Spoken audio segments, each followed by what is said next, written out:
Hello everybody, TheYoloDonkey. Welcome back to the channel. Welcome back to Not for the Broadcast. Now, you can go ahead and skip a little bit if you're watching this as a VOD. I'm just going to give y'all army time to come in. Cannot believe you, Ellen. Slaves were just in prettier cages. Okay. Oh no, this game was super fun when I played it. I think it was yesterday, or was it the day before? Wait, my beanie. There we go. I like it. I like it like this, even though I know that's going to bother people, but I think it's cool. Oh, here comes this old routine of checking my fucking quality is, not my quality, my damn audio's desynced or not. I love when I have to play this game because my internet's slightly. Cannot believe you, Ellen. Are you saying that advance have cured death? Jog on! We're still vassals, slaves were just in prettier cages. We're only getting started. Good evening, I'm Megan Wolf. And I'm Jeremy Dawes. Our main headlines tonight. Okay, we're good. Well, actually, I give y'all another second to flood in. Not flood in, but who am I? Wild ride this has been. Where? How did I lose an entire tripod? Well, that's What a the very hell? blunt question. How rough did I sleep that I lost an entire tripod in my room? Friends and neighbours, I found and have confidence that the team will keep you safe. I forgot this is how I was going to be doing chat. The people never happy. It never enough. Cannot believe you, Ellen.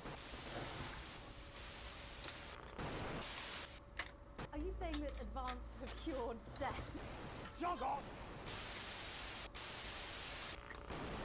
We're still vassals, slaves were just in prettier cages. Oh, Megan. We're only getting started. Good evening, I'm Megan Wolf. And I'm Jeremy Dawes. Our main Headphones. Alright, play. Every single one of you's a bit Jesus.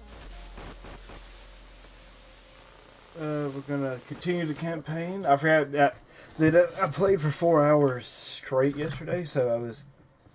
Oh, yep, still got that. Oh, nice. Oh. Literally the next day.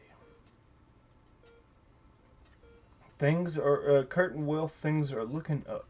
A rhythmic beeping of a heart monitor slowly brings you back to consciousness. Opening your face, you're greeted by a semicircle of concerned faces. Your family by your side reassuring you. Wait, reassuring?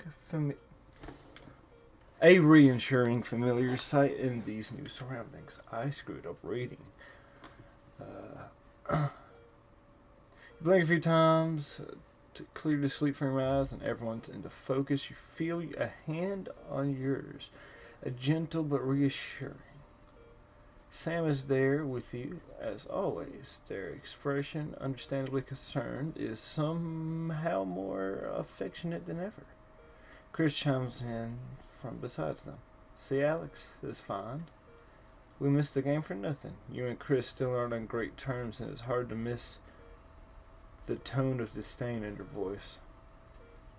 Really, you remind yourself this isn't about Chris.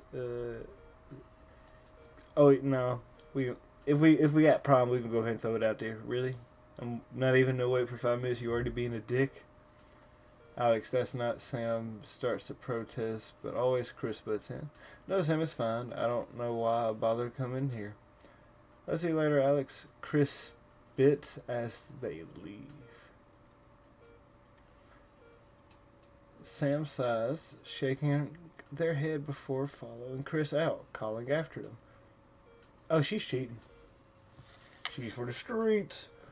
Just as you feel Susie's absence, you notice Charlie squirming uncomfortably, unable to meet your gaze. As soon as you look to him, you can see Charlie tense up. So, you're definitely good, right? He finally asks. Of course I am, bud. Nothing to worry about. Charlie looks at you and grins, one of those infectious smiles that spreads throughout the room. It's always good to have them in your corner. Your smile fades as you notice your mother staring listlessly out the window. Despite all your best efforts, she's not been doing well lately. You okay, Mom? You're grateful to see the increasingly recognition in her eyes. Yes, of course. How are you feeling? You smile warmly and nod, but before you can respond, a doctor bursts in and ushers everyone out. She asks you for what you feel like the 100th time now. Surprisingly well, all things considered. Excellent, no sign of real damage, just a bit of shock to the old system. Pardon the pun, she smiles. Nah, not that we'd recommend you do anything like that again, of course. After a couple days rest at home, you should be feeling right as rain. She leaves but stops at the door. Oh, in the private room and care, the doctor gestures towards your room, which you notice looks rather expensive. It has been paid for by a Mr. Bozeman. He left those flowers and said not to worry, to take the rest of the week off. He'll see you Monday. Wait, appreciate that. I mean, if I don't have a concussion and I just got knocked out and he's giving me a week off and buying me a bed,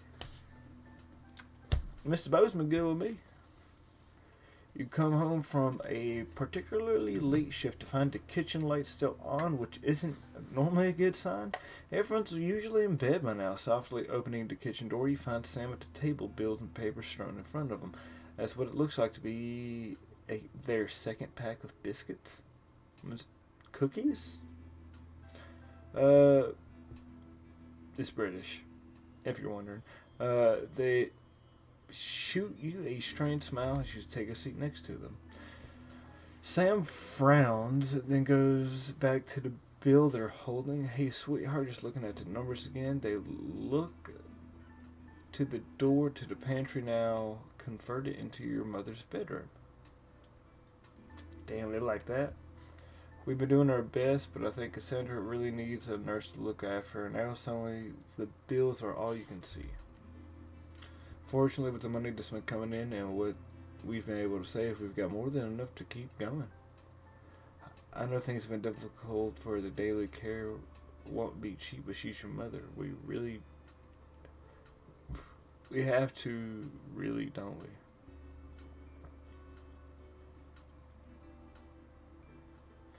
Yeah, of course you'll pay for the care your mother needs. Your mother hasn't been herself for a while. Maybe it's time to consider. No. I mean, we can't take care of them like they took care of us. That's kind of some pussy shit.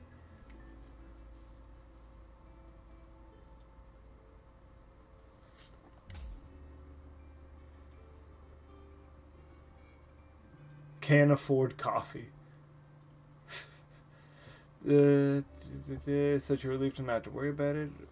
Or so you told Sam. Hours later, you're still awake, staring at the ceiling. How long would the money last? Oh, well, we're making dinero. We kind of the only news channel still operating in the Diggly Wiggly. You ordered takeaway. You ordered out. You ordered delivery. Have a couple drinks and decide to relax in front of the TV. Not a great selection tonight, but there's something to watch. You feel like laugh comedy. Sam's not here, but you can still watch horror. Just switch off. An action thriller. Sam isn't a fan of historical dramas, so you make the most of them being away. Okay,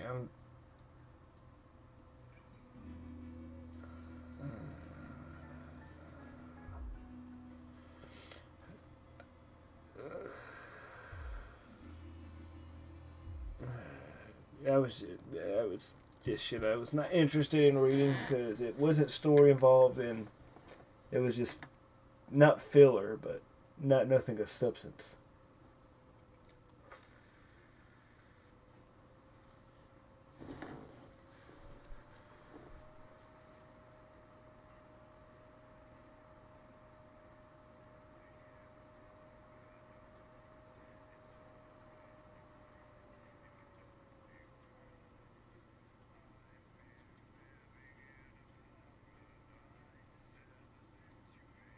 Now I honestly can't tell if Big Homie is 17 or 40 because that was a good joke because I was thinking similar.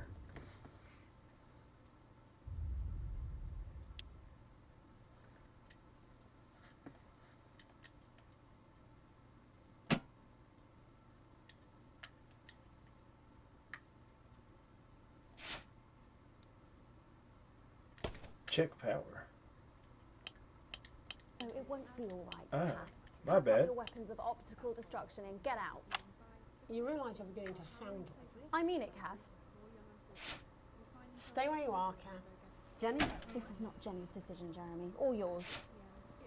It'll be all right. I'll talk to Bucks. Oh, good. You can tell him I'll return his rice casserole dish at our dinner next week. Jenny? I'm sorry, Kath, you're going to have to leave. Letting it go to your head. She nearly blinded me. 10 seconds, I thought we were everybody. part of a team these days. Things are better, Jeremy, you know that. Just stop being so Going in high and mighty 5, and do your job. 4, You'll have me fired too. 3. Don't tempt me. Good evening. I'm Megan Wolfe. And I'm Jeremy Dawson. Our main headlines tonight. The establishment strikes back. The World Council has agreed today to impose punitive sanctions on the people of this country. The sanctions, which are broad-ranging, include restrictions on the supply of oil and gas, food, clothing, and even some medicines. But how should we react? We asked the public. So how do you feel about the sanctions? I actually think that with advance in charge we'll be fine. Of course the rest of the world will want us to fail, or it will be their billionaires next. But I trust Julia and Peter. Thanks, Patrick. Fascinating stuff. Popular Prime Minister Julia Salisbury has released a reassuringly brave statement in response to the World Council's... Again, this feels weird because, you know, I'm trying to pay bills and shit. This international But I don't do the communism thing. We are a democratically elected government with massive popular support. We do not recognise these But sanctions. I got bills. And we encourage other socially progressive nations of the world to both resist and ignore them. Advanced struck Oh, because I'm hitting the wrong behalf of button. the international community by showing that it is possible to have radical change for the betterment of the many. And whilst I Hey, baby. wish we could improve other countries as much as we have our own, we do not rely on the help of others to thrive. This country is entirely self-sufficient. Oh, I hate this. Is my least favorite of the mini games. Now more than ever. And this team is on your side. Eesh. Defiant stuff. Um. What do you, the public, think of our government's stance? Robin Short found out. Hi there, I was wondering if you could spend a moment to give us your thoughts on the government. Honestly, I think they're doing a great job. I know the assets and world checks have made the difference, plus for the cost of the little one.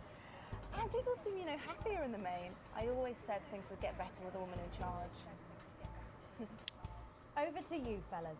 Global mega corporation Remington's Fist today announced that trials have successfully completed on their groundbreaking male contraceptive product, Responsibility. Oh yeah, the The male. drug has been passed by the government for general release, but the small print warns that, in rare cases, We side made effects about will it. include blurred vision, enlarged genitalia, and increased risk of stroke. No double entendre intended. But what do you, the public, I love think of mans. such I love mans to death. Patrick? What are your thoughts on the new male contraceptive pill? They're doing that now, are they? I can't see what's wrong with a washable lamb's bladder. It was fine for me and Harold. All 17 What? kids use the same method to this day. Why do you know that? Firstborn even uses the same bladder. Still at my age, who cares? Okay, all right, yeah. The delicate sound of thunder A frightening start for commuters this morning. I forgot how who were wild this confronted game by a is. somewhat sinister sight as they left their trains. Many travellers reported feeling intimidated by the silent figures who stood motionless outside every major station in the capital. Radical extremist group Disrupt, who organised the show of strength, refused to comment on the meaning of the strange protest.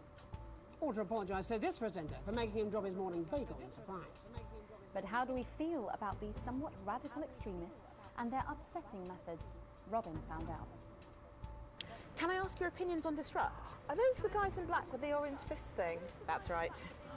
Can I be honest? Of course. This is journalism. They scare me a bit. Feast or famine. Resourceful doctors David Wong and Ingrid Sporsborg and Horgensford today announced their first successful harvest in Dante's taint. Although they can currently only grow a few fungal strains, the scientists seem to be staying positive, as the following picture shows.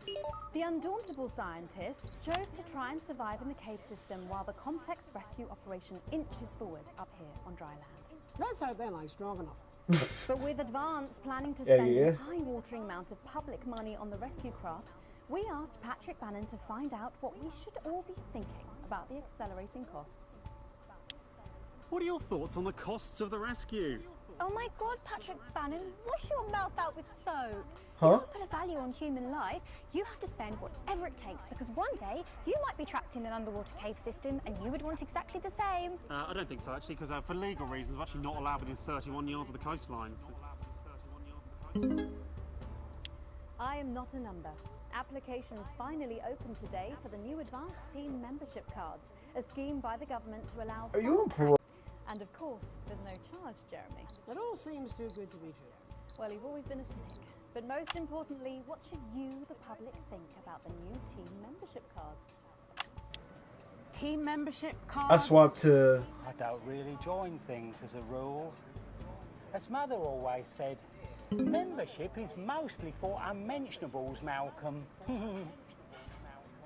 And finally tonight, back of the net, popular sports personality Johnny Hamsleeves and his fiancée Tiffany Lamore were spotted out today doing a little shopping for what many are already calling the greatest wedding ever. We can only assume that Tiffany's latest show might... I'm going in the middle of the road. ...better than expected, as by the looks of things, the whole affair's about to become more expensive than Little C's shoe collection. I don't know who that is. But what should your opinion be of this extravagant display of wealth? Don't really care, love. Wise words there. Late tonight, in a bit of a switcheroo, it'll be Jeremy in the culture chair, spitting rhymes with popular rapper Jay Zus. And then we'll both be chatting with a familiar team of Jay captains Zus. set to take the nation by storm. Again. That's all coming up on tonight's National Nightly News.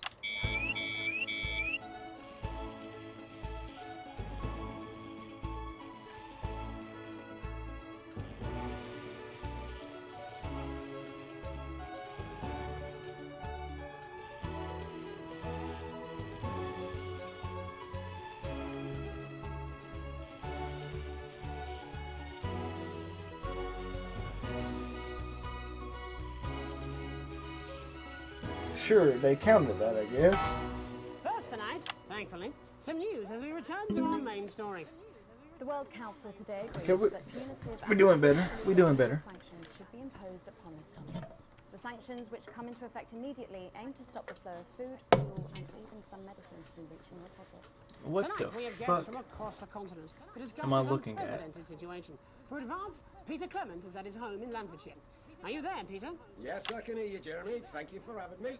A momentous day, Prime Minister. Are you shaken? Oh, I don't scare that easy, I'm afraid, old son. And neither do the people of this country. Well, joining us is Ivan Vodovich, Foreign Minister of Urkistan. Ivan, thank you for being here. Great pleasure. You, Megan Wolf, are like strongest guard of labor camp who wake up inside body of crazy, expensive prostitute. In my country, you may be worshipped as a god. Okay. Minister, as one of those arguing most strongly for these sanctions, So that's how for do you feel Russia. about Advance's defiant stance? Advance is like man who think he have big career in movies land, when actually he in dirty sanitarium, screaming at mirror and holding tiny penis in hand. He's clearly not from Friendland, then. We have like some of the cleanest mental health facilities in the continent, yeah. And welcome to Svenland's Minister of Mojo, Björk. I'm sorry, we don't appear to have your surname. It's just Björk, yeah. We don't use things like socially divisive surnames here, yeah. Minister? It's just Björk, yeah. Right, Björk. Your country spoke in favour of advance at the World Council today, but you were noticeably absent when it came to the actual vote. Well, what a surprise. The hippies didn't show up for the fight. Actually, that's quite racist, because if you must know, we were going to go to the whole, like, boat thing, yeah. But it's actually the Festival of Fureland here at the moment, where we honor the old generations. So, like, we all had to look our grandparents' Galicia whilst the boat was happening, and that's like a really, really time-consuming process, actually. You're like sissy man. You have this expression, sissy man. It's like man with tiny penis who like to wash more than once a week. Actually, that's quite homophobic, yeah, Oh, because... stop winding him up, Ivan. We're not back at the Grange now. Sorry, Jeremy. Ivan and I used to play golf back in my media days. Yeah, he always wins. Nothing gives him greater pleasure than grinding people's gears. The more publicly, the better. You're like man with tiny penis who think he have tiny penis, but actually he discovered that. Oh, could it be? No, it's tiny penis. Ivan's just worried that when the rest of the world sees how well Oh wow, we and do, his name's they'll Ivan too. notice That's all that dodge that he's yep. got squirreled away. Because that's what these sanctions are, Megan. They're the last pathetic gasp of an establishment in collapse. Wolves at the gates, Ivan, old mate. Good. They can join others on my wall. Actually, in Svenland, we have, like, serious animal welfare legislation. And, like, my friend Helga, she got arrested, yeah, for killing a butterfly that was hovering over her fuel thing. I mean, in English, jam sandwich. I used to know a girl called Jam Sandwich. She was a right cracker too. Huh? What became of her? We seem to be wandering a little from the news here. Human interest, Jeremy. The real people behind the headlines and all that. So if you're watching, Jan, give us a call. Really? Yeah. Let's see if we can't organise a reunion. Crux, I'm not sure about that. I'll have to run it past Mrs. Clement first, yeah? Peter, you're like man trying to empty ashes of mistresses into oncoming vent. Soon you have tiny penis and beard full of secrets. In Svenland, we don't really go in for all that restrictive monogamy stuff here. We're kind of flawed, actually. Okay, well, it seems that we are running out of time. Yes, so before we go to the break, briefly, if you would, gentlemen, with the people of this country facing shortages and Possible shortages and power outages. Yes, of course. Thank you. Possible shortages and power outages. Can you summarise your thoughts for us, Minister Björk? Well, from here, yeah, you all look a bit stupid really arguing about outdated divisive concepts like money. In Finland, we replaced currency with a system of bodily fluids back in the 1970s. You damn right, buddy. You damn right it is. Thank you, Minister Botovic. Your country is like man who think he invented perfect trap for giant mutant hairy bear. And really, he just standing in field Holding his tiny penis, yes. Thank you, Minister. And finally, Prime Minister Clement. Let me talk to your viewers here, Jeremy. Oh, we're going to have to choose to cut him off or not? Because he only has 20 seconds. Don't even lose a wink of sleep. We knew the rest of the world would react this way. And we're ready. As my old man used to say, you can't make a shite pie without blocking a few toilets. Thank you, Prime Minister. Reassuring words there. We'll be back. After these messages. 1 minute back. Hey, Peter, I over your way this weekend. You fancy a quick 9? Yeah, sure, front or back. That's what I hope you're asking Megan Wolf for me. She's out of your league, mate. Thank you for the correction. Well, you have to be more careful. It's all part of his long-term plan to get fired live on the news at 6 in front of the nation. Can someone warn him it's going a little too well? Oof. That sucks because I like homie. I'm about to get a phone call, aren't I? This is important. New government censorship should show up in blue. Same as regular censoring. Keep an eye out for the advanced blue waveform. Yeah, no. First communist, now they want me to censor? Absolutely not. Wait, replay? No, why would I want to replay? You're still meant to bow before loyalty. What? Should I just like curtsy? Hang on. Have they given you the Crown Prince report? What? Megan? This is Jeremy, and he'll be interviewing you. Yo, thanks for having me on your show, man. It's quite all right. Yo, Oh yeah, isn't it? Yeah, wait, what? Jesus. There's just so many shits you could do with that one. Welcome back. I'm Megan Morgan. Later, we have an exclusive first look at a theatrical sensation everyone's going to be talking about. But first, it's time to go over to the culture spot with lovely old Jeremy Donaldson, who's joined by a very special guest. Jeremy. Thanks, Megan. I have the honor and privilege of being joined by hip-hop royalty. He's been called the son of the streets and the father of truth. Not sure how that works, but whatever. Let's welcome Jesus! Thanks, Jeremy. Yeah, it's a real honor to be here on this show, The News. You know, as a kid on the streets, I used to watch you through a window of the shop, so to be here right now is crazy. You've had quite the journey to be here today. Can you tell us about it? Well, you know, I try not to, well, you know, the past is the past, so I don't like to dwell on it. I understand. But yeah, man, the streets is all I remember. Like, my mother donated me to a charity shop soon after I was born. Elderly lady took, you know, I remember a tear falling as she laid there next to the used homeware. And in that moment, I became a child of the streets. I was just 18 months old. What a tale. What a tale. You're known for your direct and honest lyrics. Was your style informed by your troubled past? Oh, like I said, They just take shots at everybody. I love this game. But my first album is about the story of the first 4 times I stole, so I wouldn't starve. A small group of infants came to see me as their de facto leader. They called me Mr. Cheese Slice. Anyway, we were like a family. You gonna leave man's hanging? Recently, you've been quite outspoken about the government. Yeah, fuck the government. Fuck Advance. Fuck Peter Clement. What is it that you object to so vehemently? Well, you know, they stole from us. They're taking our money and spending it, man. Redistributing it? Actually, homelessness has been all but eliminated in the last couple of months. So? Surely that's a cause close to your heart? Yeah. Nah, of course, man. Very much so. I just mean, like... He even backed him in a corner. You know? You don't. People have been rehoused on property seized from the historically wealthy. And that couldn't have been you, could it? Look, yeah. I worked hard to be here. I built this from nothing. And I deserve to be rewarded for that. Would you say you worked harder than, say, a farmer or a care worker? No. But if people are taking something from my music, choose to value it, buy it, who's to say I don't? And no one can take that away from me. Not even to help, say, vulnerable children? Mr. Cheeseless. What is it you're trying to say?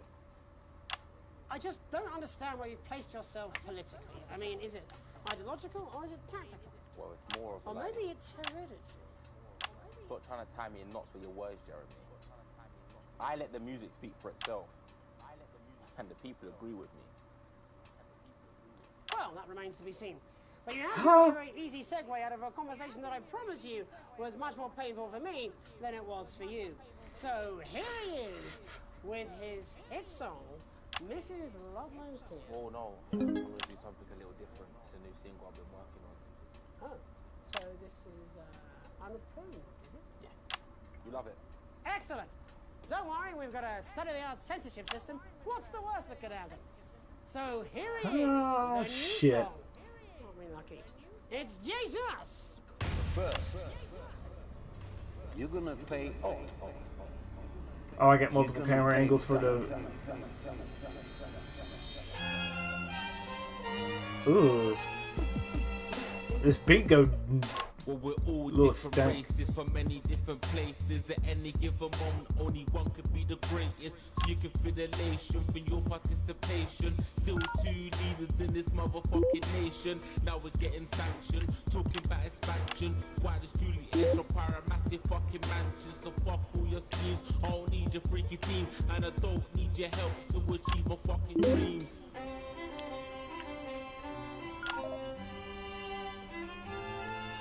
So don't make a fuss when you find you're one of us. Yeah, every single one of you's a bit Jesus. And you can call me crazy, cause no one ever pays me. But I won't waste a lifetime being motherfucking lazy. I may be inventive, my taste may be expensive, but why would I get out of bed with no fucking incentive? Although it's contravention of your obvious intention, I like to eat a little of the fruits in my invention. You make us the same, but we're not all the same. I'm vibing with it. All our schemes, all our means are not the same. The best of the praise, of the crest of the wave, cause we're only equal people when we're motherfucking slaves. Take this fact, gonna stain it red, gonna slam it into Peter Clemens' motherfucking head, cause he's thick as shit, he's got a job he's unfit for. It's time to spawn a castle with a motherfucking pitchfork.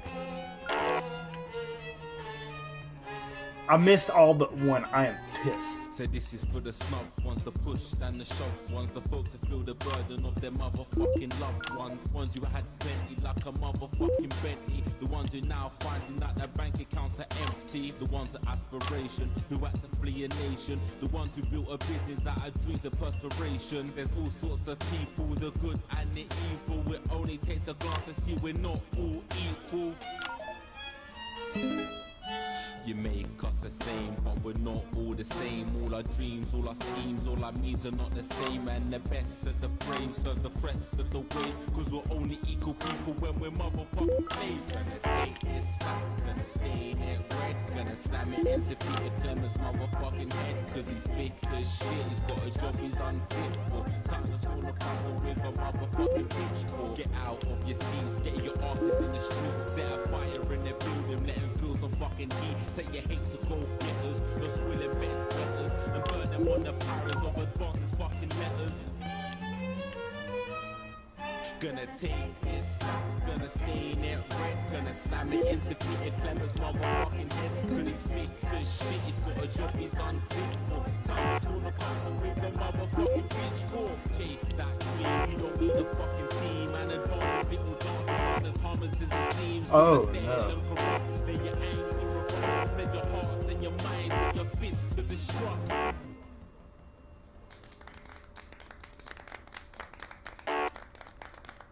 That's fine. Jesus there with his new song. Thank you so much for joining us in the studio. We lost some rating. I'm sorry. I may not agree with you, but I'd just like to offer you an apology. I've just been told that there was some kind of issue upstairs, and an attempt was made to censor some of your lyrics. What? Are you joking? I'd just like to say to you and everyone at home that this was a mistake. This is absolutely ridiculous. I cannot believe this. Here at the National Nightly News, we pride ourselves on remaining neutral, unbiased, and independent of any outside interference. You have my word. We will never censor ideas. Back to you, Megan. I won't. Well, a bit of dangerous language there. Sorry about that. Dangerous language. Get the fuck out of here. For providing our culture spot. Coming up, we'll be speaking to a couple of familiar faces about their upcoming dramatic outing. Don't go away. We'll be right back after this. Just a reminder, fixing that old VCR. Find a new tape. Last ad break. This is just a mix-up, I'm sure. Now, if you come with me, I really do have to ask Oh, you to trust me. leave it. My father's going to hear about this. I understand.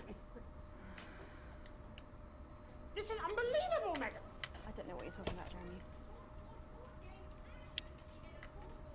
It won't let me because the VCR broken.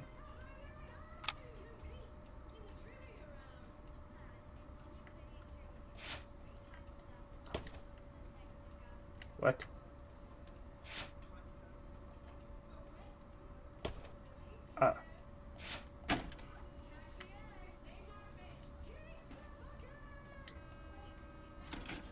No.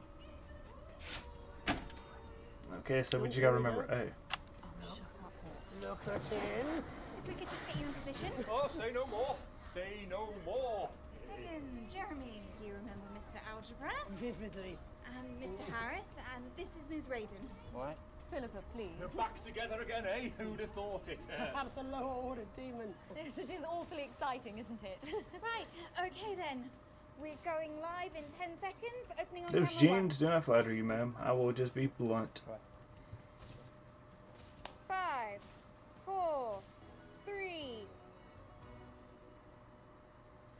Welcome back, and no, you're not mistaken. Sitting across from us are some very familiar faces. You really are too kind, Megan. It was only a yogurt commercial, but I'm still proud of it. Here to talk about his new show, we're joined by national treasure Tommy Harris, the National Theatre's Philippa Rayton, and National Deficit Jeff Algebra. It's so lovely to have you all. Tommy, would you like to tell us about the show? You know what? I'd bloody love to. It's about me. It's about my life. And where did the idea come from?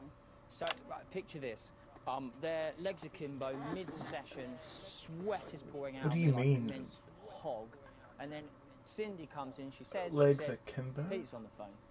That's Peter Clement, the Prime Minister. Yeah, Pete's actually a really good mate of mine. Oh, is he really? Yeah, no, he comes to the training sometimes. He's actually a very good goal sweeper. Anyway, so, yeah, Pete, he says, Toby, he thinks my name's Toby, so he says, how would you like to spread your message of team spirit and cooperation across this fractured nation? How would you like to really make a difference in these desperate times? What did you say? Yeah, right, yeah. So, Jeff, the question on everyone's lips is, what in God's name are you doing here? Well, after the success of my debut work and all the people that I've touched, I knew that I had a career in theatre. Yeah? I've always been an admirer of Tommy from afar. So about how hard it's been for me and some of the struggles that I've faced, it like really getting to the heart of how tough it is to be me. I call it Tommy Harris. Jesus, that was hard. Catchy. We actually have some clips of the process of the show. Would you mind telling us what's going on here? Yeah, so the show is built around two things that are very important to me. It mixes scenes from my life as well as epic fantasy retellings of scenes from my life. But Dad, you promised you'd come to my graduation. I'm sorry, son. You're an embarrassment. But Dad, you promised you'd come to my graduation. Back, demon! Back to the hells! Philippa, what's it been like co-starring with Tommy Harris? I've always dreamed of treading the boards at medium-scale regional theatres, Megan. And for once, this show really gives me something to sink my teeth into. What's different about this show, then?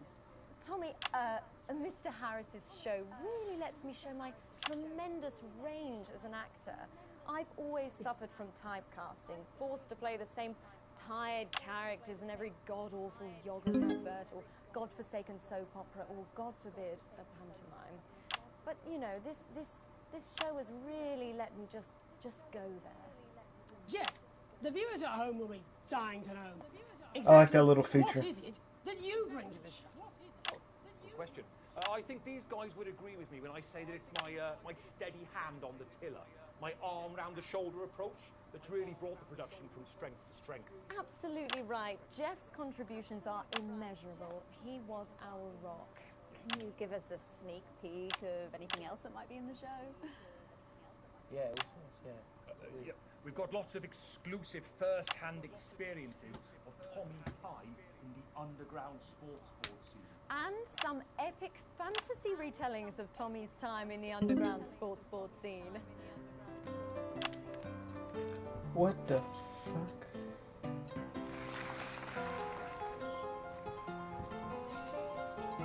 You'll never take the sacred path!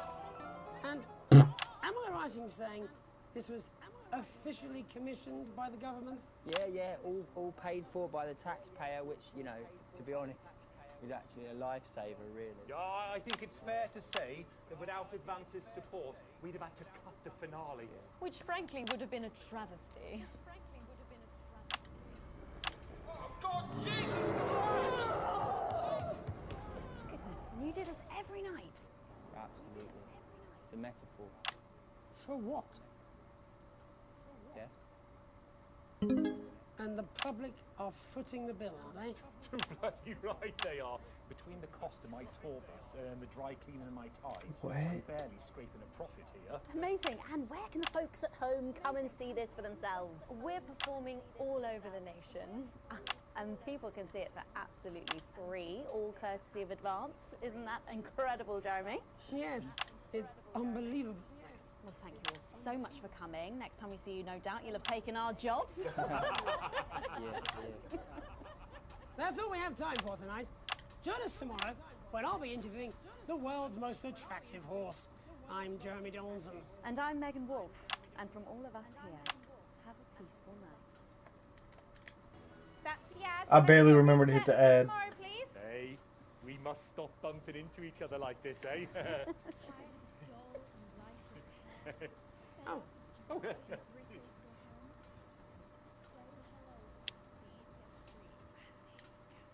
Hey, I got an A, a B, a E, a C. You have received your full wages. Current wealth, can't afford coffee, to not wearing every day. We into green. And I didn't even have to do extra censorship.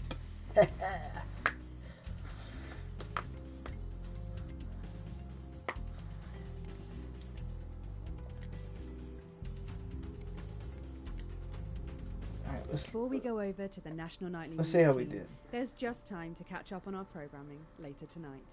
At 6:30 p.m, it's What's My Old Tap Worth? And tonight, Frank Franklin and the team are in Grantstable trying to flog an Ottoman. At 7 p.m, it's today's highlights from the Sports Board Regionals, presented, as always, by Patrick Bannon. That's followed at 7:30 p.m. by Cool. The Club, our harrowing soap opera about a group of poor young unfortunates who find themselves excluded from the Go-Getters program and their inevitable demise. The Go-Getters program. At 8 p.m, it's movie time with the network premiere of smash hit Bullet Man 2.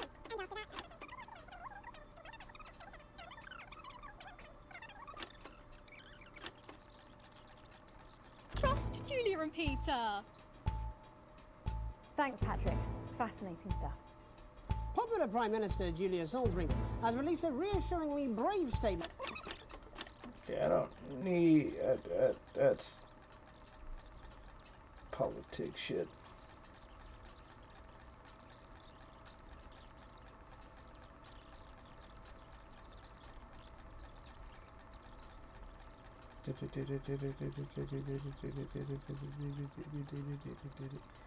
I'm trying to get to Seg 2. Fuel and even some medicines from reaching your pockets. Tonight we have guests from across the continent. Actually, It stands.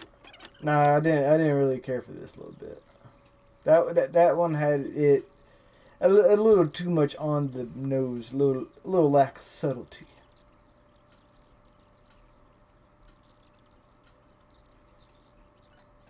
I want to tell you that what is... Oh yeah, that's just the ad. I really just stopped for an ad. Spot with lovely old Jeremy Donaldson, who's joined by a very special guest. Jeremy. Thanks, Megan. I have the honour and privilege. I just want to sit here, pick this He's been apart. called the son of the streets and the father of truth. POV, if you're Southern and over 42 and hear anything about anybody that has the word little or young in their name. Not sure how that works, but whatever. Let's welcome Jesus. Thanks, Jeremy. Yeah, it's a real honor to be here on your show, The News. You know, as a kid on the streets, I used to watch you through a window of the shop, so to be here right now is crazy. You've had quite the journey to be here today. Can you... On a scale from 1 to 10, how, and this is for people watching us, if we kind of stream quiet at the moment. Out of 10 rappers nowadays, 1 out of 10, how many of them have real stories? I believe about 1 out of every 1,000 rappers may tell me their story, because it's only tragic people that succeed. No one just woke up and said, shit, I had a job, I saved up a little money, spare time for a booth, I just want to lay down words. Well, I know it don't sell as good because everyone likes a story, but shit, if you won't lie, tell us about it? For profit, You know, I try not to. at least make the lie not. Well, you know, the past is the past. I don't like to Whatever. dwell on it. I understand you. But yeah, man, the streets is all I remember. Like, my mother donated me to a charity shop soon after I was born. Elderly What does lady that even pity on mean? me.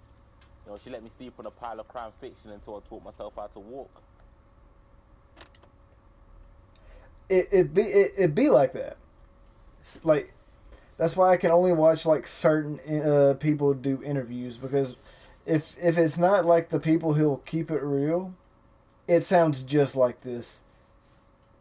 But just on a micro scale. Quite the childhood. This is just. And she died tragically, right there in my arms.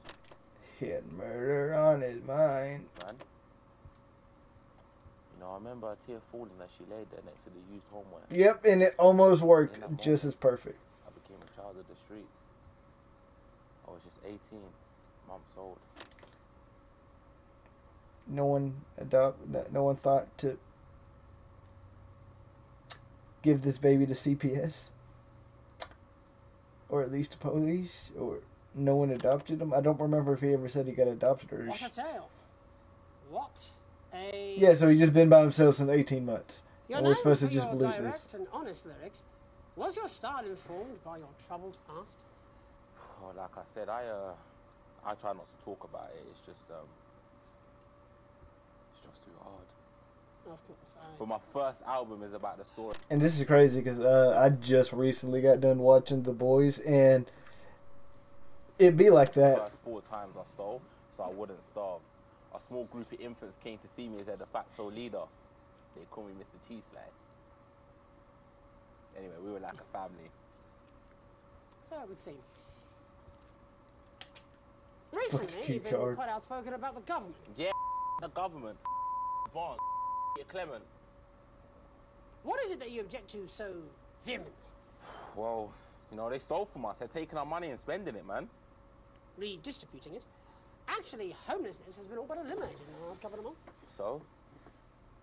Surely that's a cause close to your heart? Yeah. Nah, of course, man. Very much so. I just feel like, why do I have to pay for it, you know? You don't. People have been rehoused on property seized from the historically wealthy. And that couldn't have been you, could it? Look, yeah. I worked hard to be here. I built this from nothing. And I deserve to be rewarded for that. Would you say you worked harder than, say, a farmer or a care worker? I don't know. But if people are taking something from my music, choose to value it, buy it, who's to say I don't? And no one can take that away from me. Not even to help, say, vulnerable children? Mr. Cheese Slice. What is it you're trying to say? I just don't understand where you've placed yourself politically. I mean, is it ideological or is it tactical? Well, it's more of Or like... maybe it's hereditary. Stop trying to tie me in knots with your words, Jeremy. I let the music speak for itself. And the people agree with me. Well, that remains to be seen. But you have given me a very easy segue out of a conversation that I promise you was much more painful for me than it was for you. So here he is with his hit song, Mrs. Ludlow's Tears. Oh no, I'm going to do something a little different. It's a new single. That's another thing, and the only reason I'm talking about it at all is because it's literally in the game. But I've always like loved a good story, but hate the ones where, or like a rapper will shit on a cop or on police for like 30 minutes straight, but at the end of the story, man, so I didn't know what to do. So I got the cops on their ass, and like everyone freaks out, but it's like,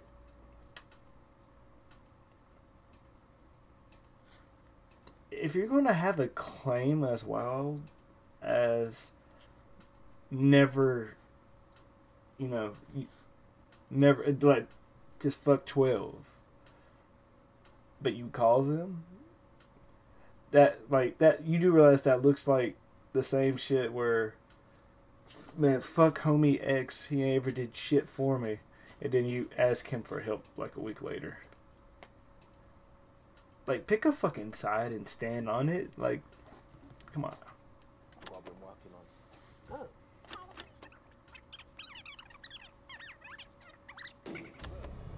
I want to see how good what I did with the censoring.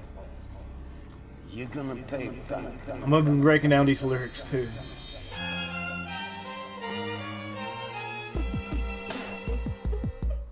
Well, we're all different races from many different places. At any given moment, only one could be the greatest. So you can feel the elation from your participation. Still two leaders in this nation. Now we're getting sanctioned, talking about expansion. Why does Julius require a massive expansion? All your schemes, I don't need your freaky team, and I don't need your help to achieve dreams.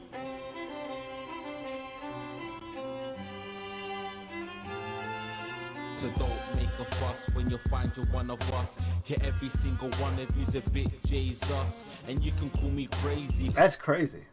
That was actually a crazy bar. Wait, no, I need that again. Yes, we are going to turn this. I might just make this a little bit of reaction. And I don't need your help to achieve dreams. I've already did the editing on the censoring, so I'll at least get ad approved or whatever it's called. Yeah, don't find a fuss when you find you're one of us. Get every single one of you's a bit. A little bit of like he's rather saying you're rather a little bit jealous or you're a little bit like me and fuck government. That's a bar. I don't give a damn if this is a silly ass game. That was fucking crazy. Jesus, and you can call me crazy, cause no one ever pays me, but I won't waste a lifetime being lazy. I may be inventive, my taste may be expensive, but why would I get out of bed with incentive? Although it's contravention of your obvious. Yeah. If I'm going to be doing X job and you're getting paid for it too, why would I work? We all gonna be broke. I like to eat a little of the fruits in my invention. You make us the same, but we're not all the same. All our dreams, all our schemes, all our means are not the same. The best of the praise, of the crest of the wave, cause we're only equal people when take this fact, gonna stain it red, gonna slam it into Peter Clemens' head, cause he's fake, he's got a job, he's unfaithful. It's time to storm the castle with the mother pitchfork.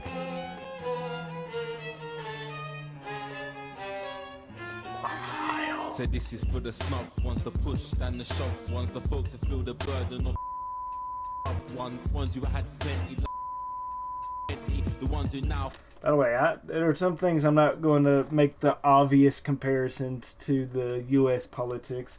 And by the way, also fuck this game because it's also another way of anyone who's not the U.S. taking shots at the U.S. politics. Stick to your own motherfucking lane, cuz. Finding out that bank accounts are empty. He kind of go crazy. Cause he's fake, he's got a job, he's unfaithful. It's time to storm the castle with the mother pitchfork. That's just wild.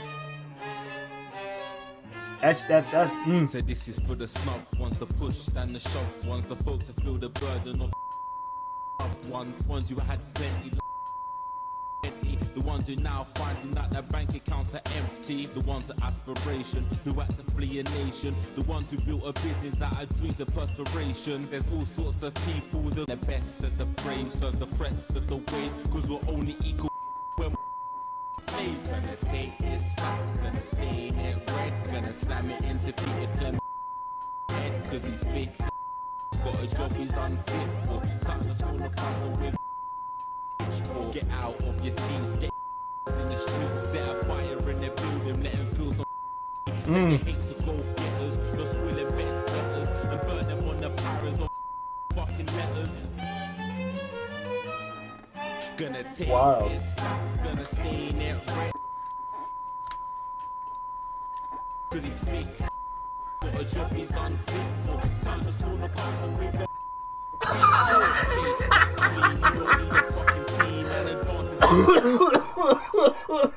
Sorry, I need that again because I always found it. I used to hate censoring as a child, but now that I'm used to it and I understand the reasoning behind it, sometimes the censoring is funny to me just because I don't know. It's the beat that just cracks me up. Because it's like, what could he have said?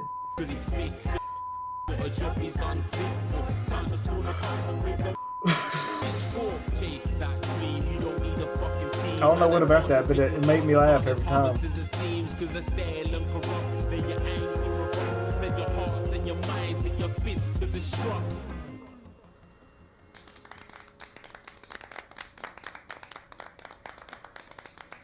Okay, I didn't realize what that speech was about at the end. Like, I know he was, like, bashing people politically, but that's always been fine for the most part. In this game's eyes, that would be the government's equivalent to an Antifa or, you know, the Stormers. So that's crazy. He said that at the end. It has weight now. Jesus there with his new song. Thank you so much for joining us in And that the was studio. a bop. I'm sorry. I may not agree with you, but I'd just like to offer you an apology. I've just been told that there was some kind of issue upstairs, and an attempt was made to censor some of your lyrics. What? Are you joking? I'd just like to say to you and everyone at home that this was a mistake. This is absolutely ridiculous. I cannot believe this. Here at the National Nightly News, we pride ourselves on remaining neutral, unbiased, and independent of any outside interference. You have my word. We will never censor ideas. Back to you, Megan. Well, a bit of dangerous language there. Sorry about that. Well, thank you to It's Little Jerry fucking Dawson. not a thing.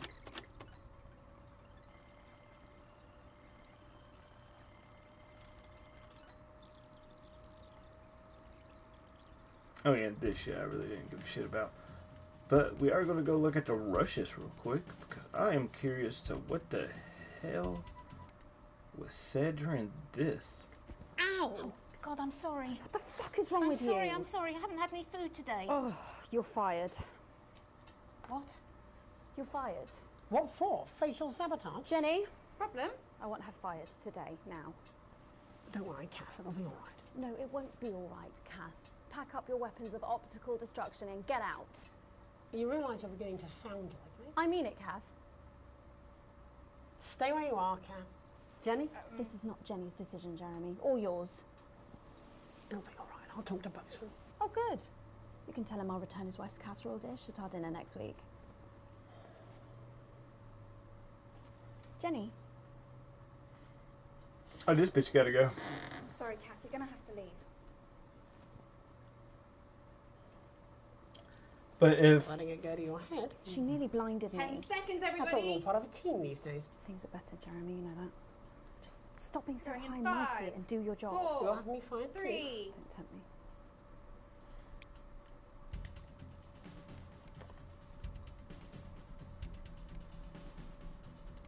Yeah, nothing else was really there. Continue. I don't know why adverts would be a thing, because who the hell wants to watch silly commercials for a silly game with really great game control? I love how this game plays. I love this game and its gameplays. Or in its gameplay.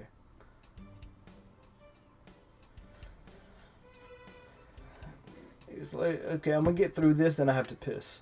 It's a lazy Sunday afternoon with you and Sam making the most of both your kids being out the house. I thought it was children. You bang your head out on the cupboard with the last 2 slices of cake.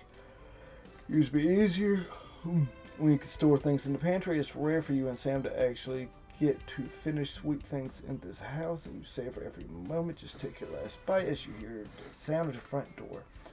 That'll be that's Charlie. I really have some big news. Me and Sam listen, ready. As of today, I'm a member of the first tier cadets. There's way more stuff I'll be doing. Sam, you and Sam going back, you're thrilled and happy. Hey, you do you, bro. That doesn't sound... I don't know what they do. I don't have the option to invest in what that group would call for like I would in real life. But if I have the option of support, not support, I don't know anything about the cadets, go for it. Shopping, family, there's quite... hopefully whatever's cousin. Coco, roll it down. Good evening, sir. Nothing to worry about. I was just wondering if I could see your team membership card. Weren't these supposed to be voluntary? I don't have one. That's not a problem. We've got forms up here. We'll be able to help you to sign you up. I thought these cards weren't required. Well, strictly speaking, they're not. There's also loads of benefits to having them, and no reason not to get one. No thanks. Well, obviously I can't make you sign up, but I would strongly recommend you do it and soon. We wouldn't want people to think you had anything to hide, would we? Oh, again, in the studio, in the booth, when I clock into work, I'm going to do my best to follow the rules. But when I'm in the streets, you can eat a dick. That's not me being fake, that's me being real. I need bread for my family. It's Saturday, one of your few days off. You made most of it. The Channel 1 Gala is a mandatory work event. Bozeman was very quick to tell you. Also, don't you dare be late. Always skip work. You can't do it again. Best go. Nah, if he's going to claim mandatory, it won't be too bad. Yada, yada, yada. A National News Night.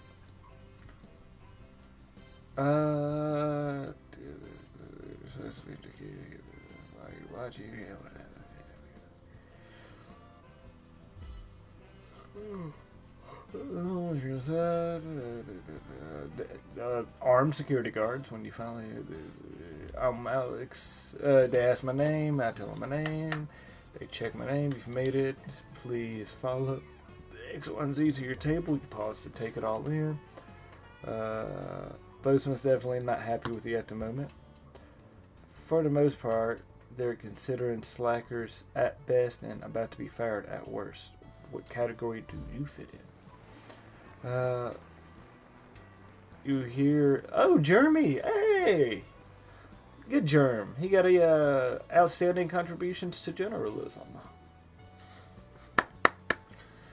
But it's hard for you to tell much from your limited view under the stairs. You also notice yada yada is hovering near your table, and they are bored. A few glasses of no doubt very expensive wine, yada yada yada.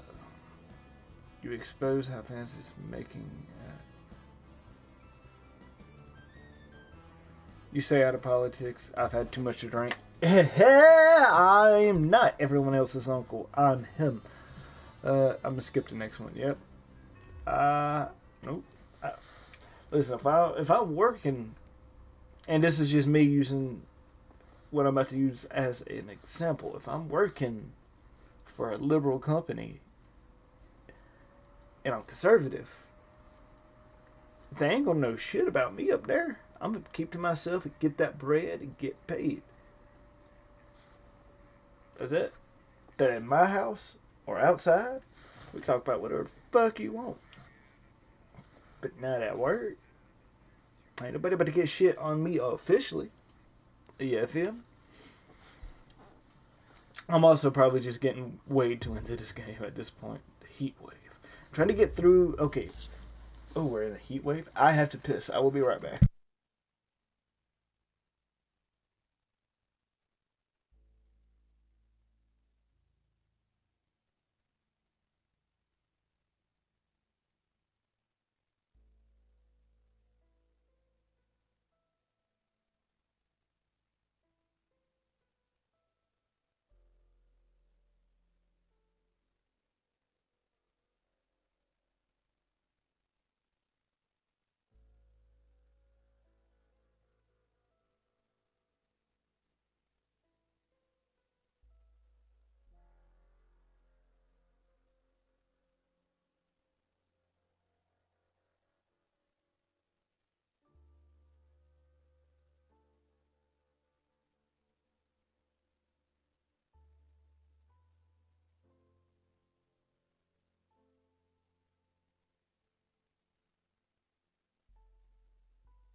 I'm back. I'm pissed. Got no broadcast to do. We got more bread to be made. Oh, well done. I see you've let the trip switch blow. No surprises there. It blew because those valves are overheating in this heat wave.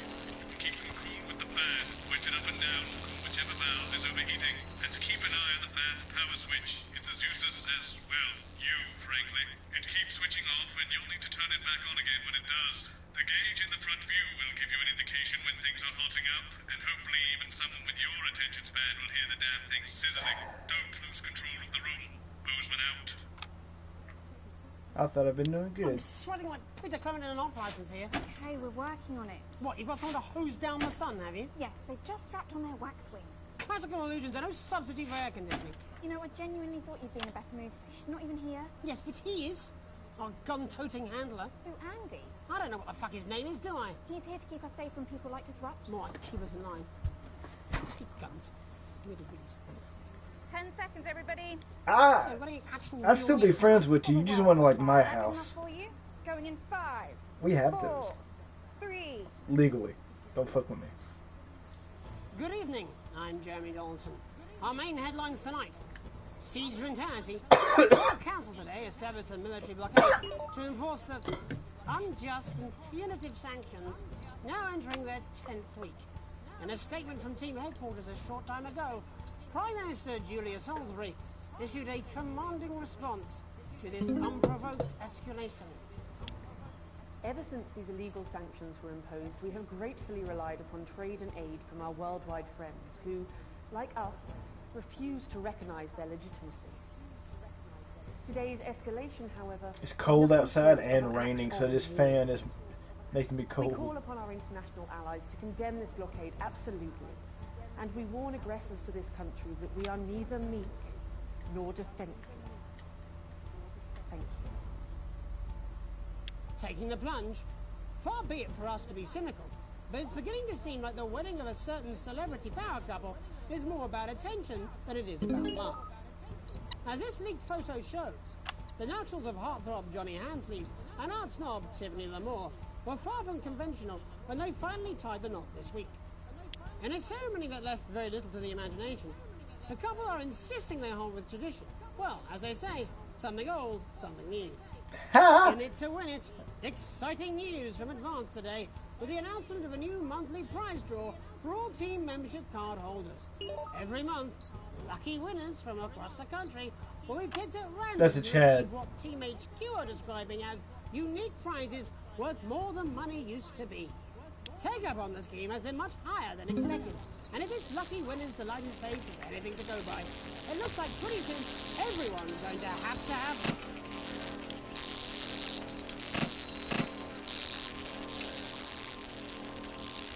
Don't forget about that pesky power button on the fan. The male contraceptive pill has become commonplace in the lives of many heterosexual couples, and as a result, many are turning their backs on more traditional prophylactics.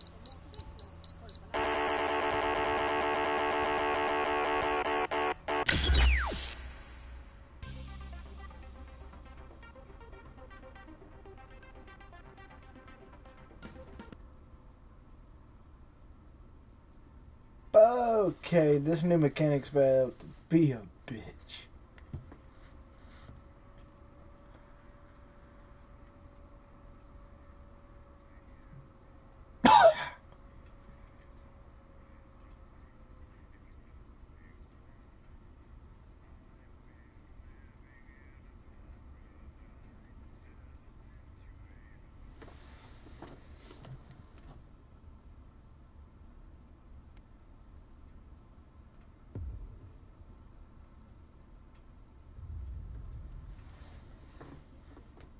I'm sweating like Peter Clement in an off-license here.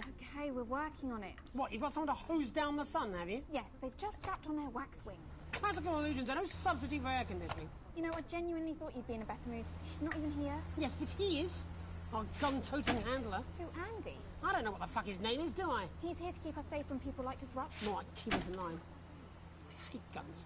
Give me the wheels. 10 seconds, everybody. So, we've got any actual real news tonight? Well, the world's on fire. That good enough for you?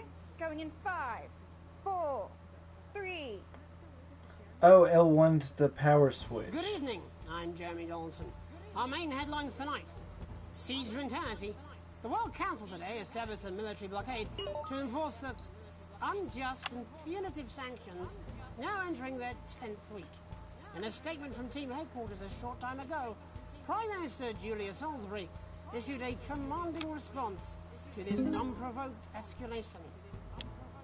Ever since these illegal sanctions were imposed, we have gratefully relied upon trade and aid from our worldwide friends who, like us, refuse to recognise their legitimacy. I'm just going to sit on the fan. Today's escalation, however, is nothing short of an act of war. We call upon our international allies to condemn this blockade absolutely, and we warn aggressors to this country that we are neither meek nor defenceless. Thank you. Just cool them all Taking off. the plunge, far be it for us to be cynical, but it's beginning to seem like the wedding of a certain celebrity power couple is more about attention than it is about love. As this leaked photo shows, the naturals of heartthrob Johnny Handsleeves and art snob Tiffany Lamore were far from conventional when they finally tied the knot this week. I have to In a adjust my ceremony that left very little to the imagination, pants. the couple are insisting they hold with tradition. Well, as they say, something old, something new. That's still In funny. it to win it. Exciting news from Advance today with the announcement of a new monthly prize draw for all team membership card holders. Every month, lucky winners from across the country will be picked at random to receive what Team HQ are describing as unique prizes worth more than money used to be. Take-up on the scheme has been much higher than expected, and if this lucky winner's delighted face is anything to go by, it looks like pretty soon everyone's going to have one. Burning rubber. Sales of condoms have plummeted this month as sales of responsibility soar. Since becoming widely available earlier this year, the male contraceptive pill has become commonplace in the lives of many heterosexual couples, and as a result, many are turning their backs on more traditional prophylactics. This today by one leading medical journal suggests that it's women who are moving away from the humble Johnny. The paper found that partners who are willing to share the contraceptive responsibility are far more likely to be screened for infection and to report happier relationships. Oh, Captain, my Captain. Progress today for the stranded scientists of I don't know if that was good or not. as the But captain leading their rescue mission is yes, I picked drug what I team said. have survived in the cave system for many months now. But hope is on the horizon as the expedition leader is announced by the Board of Underground Theoretics. Given rumours of incompetence throughout his career, Captain Archibald Viator III has proven a controversial choice. His troubling service record includes accusations of being drunk, disorderly and disrobed on duty. Classy. Life during wartime. As if we didn't have enough aggressors on our borders, internal problems are growing for the government as radical activist group Disrupt caused chaos in Parliament Park last night. Scuffles broke out after the protests, resulting in multiple arrests and the injury of 3 community cohesion officers. Advance have yet to comment. The reckless fire will certainly be remembered by all those who have seen these striking images. As their actions escalate, people across the country are asking themselves, who are Disrupt and what exactly do they want? Other than a new box of matches, of course. All this, and I'll be talking to people with fascinating... Okay. I can do this one.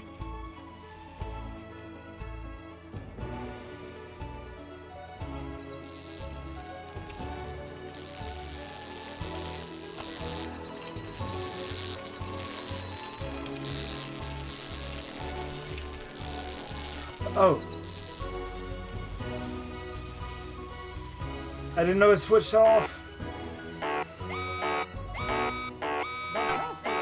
Our team of correspondents has been dispatched to every corner of the country to see how the people of this great nation of ours are coping with this unprecedented That was a bitch. hot weather.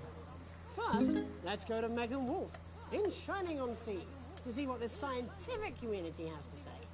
Megan, how's the weather there? It's absolutely glorious, Jeremy. Thank you for asking. I'm here with Dr. Anna Burns at the University of Princeton. Are you enjoying the weather as much as I am? Oh, yes, it's wonderful, isn't it? My eyelids are sweating. And you're part of a team carrying out a study into just what's causing this unbelievable heat, is that right? Yes, that's correct. Yes, we want to be able to reassure the public once and for all that there's absolutely nothing to worry about. What's that noise? Enjoy their sunstroke and fossil fuels in peace. sound very confident about that. Oh, very much so. I can say without any hesitation, there's really no cause for any concern here. I've actually left my car running. So tell us about this experiment. Well, we take data from weather stations from all over the world, along with atmospheric samples, and we take all that and we feed it into this state-of-the-art computer, and very soon we'll be getting a high-tech readout of the results. Blimey, that sounds very fancy. I should just say, none of this would be possible without the generous support of Remington's Fist. This is all thanks to their unrivaled investment in our future, and may I just say, complimentary personal anecdote. Oh, here we go. To what? And, as expected, I don't know if I heard that right. everything is absolutely... Probably did, knowing this game. Hang on. This can't be right. Right, but obviously you said a second ago that everything is absolutely fine, so... Well, actually, under concern level, it just says, why, God, why? We should be celebrating these wonderful results, I think. Yeah? We need to evolve gills within 40 years. You look thirsty. Here it just says, shit. Look at you. This is meant to be a celebration. Can't go around looking like that. Shit. There you go, much better. Can I just say thank you again to Sophia Remington for providing all of this. Everyone, we don't have long. Time is running out. Running out. Absolutely right. That is all we have time for. Abandon hope and return to the forest. Enjoy that. I'd like to thank Dr. Burns for just one opinion on the climate. The sea will reclaim us all. There you have it, Jeremy. Proof, if proof be need be, that everything is just fine. I'm Megan Wolf, here with science. Back to you. Megan Wolf there, attempting to do some actual news. Next, heads over to Robin Short, who's in Scritchford with some of the winners of this week's team membership lottery. Robin? Thanks, Jeremy. I'm here in Scritchford with I feel like I'm just doing a job. janitor I feel like I'm not at local commentating school, much. And Amelia Jackhammer, an aspiring poet. Both of you were drawn at random from those who hold team membership cards to receive this week's amazing prize. How do you feel? Filled with fervent euphoria. What? Good, yeah. And all that we had to do was fill in a quick form or two. Wow, that sounds so convenient. But we're all dying to know, what have you won? That's right, Robin. I've won dinner with Julia Salisbury at one of the capital's top restaurants. Ooh, swanky. And I've been invited to Peter Clement's house to help him dredge the gutter in. That's absolutely terrific. You must both be over the moon. I've written a poem about it. So, can you tell me about the moment when you first heard the news? Well, I was battling against a particularly difficult floater, probably one of the sixth formers, when the headmaster came and found me. I was involved in a similarly brutal conflict with a particularly arduous stanza. So you were both polishing turds? No, I don't like to polish them. I like to keep them intact for my collection. Oh. How unexpected. I don't polish turds. I write poetry. Potato, potato. So, Gary... Do you think Peter Clement's going to let me keep the contents of his downpipe? There's no harm in asking, I suppose. Would you like to hear one? No, thank you. Gary, when you signed up for team membership, was it in hopes of winning the lottery, or were there other reasons? I like a flutter, of course, but no, the boss said I had to sign up to keep coming into school. Very sensible. It's important to know who we're trusting around our children. Oh, I have an unpublished book of sonnets about children. Perhaps you'd like to hear one. No. Or an anthology Me and Rob. on the death of innocence. I'd rather hear about Gary's turd collection. Really? I thought you might say that. Are you all right? It's coming. It's inspiration, and it's delicious. Right you are. Today on the show, there's no I feel like I should leave it off turn the fan off for this so people don't have to see this shit. It's my favourite. See how it's fibrous with really lovely texture. Would you encourage other people to enter for their Shit. chance I thought it was still burnt. If it's pulling, gander it all blue. I thought the coil was still burning when the fan shut off. News lost its way when it covered some crap on a tray. These are quite rare. Maybe that was unfair. And that's all we have time for today. Back to you, Jeremy. Thanks, Robin. What a lucky pair they are. And finally in this segment, it's over to Patrick Bannon, who's gone to the smelliest town in the country to see how the unprecedented weather is affecting the locals. Patrick? Hello there, Jeremy. Hello, yes. I'm here live in Grizzleford, which has recently voted the smelliest town in the country. And I have to say that, you know, in this heat, the smell really is. I mean, it's something else. Barry Lardons, mate, you've lived here your whole life. How'd you put up with the stink? Well, we're just all very proud of our achievement, to be honest with you. You can tell that, look at him, proud as punch.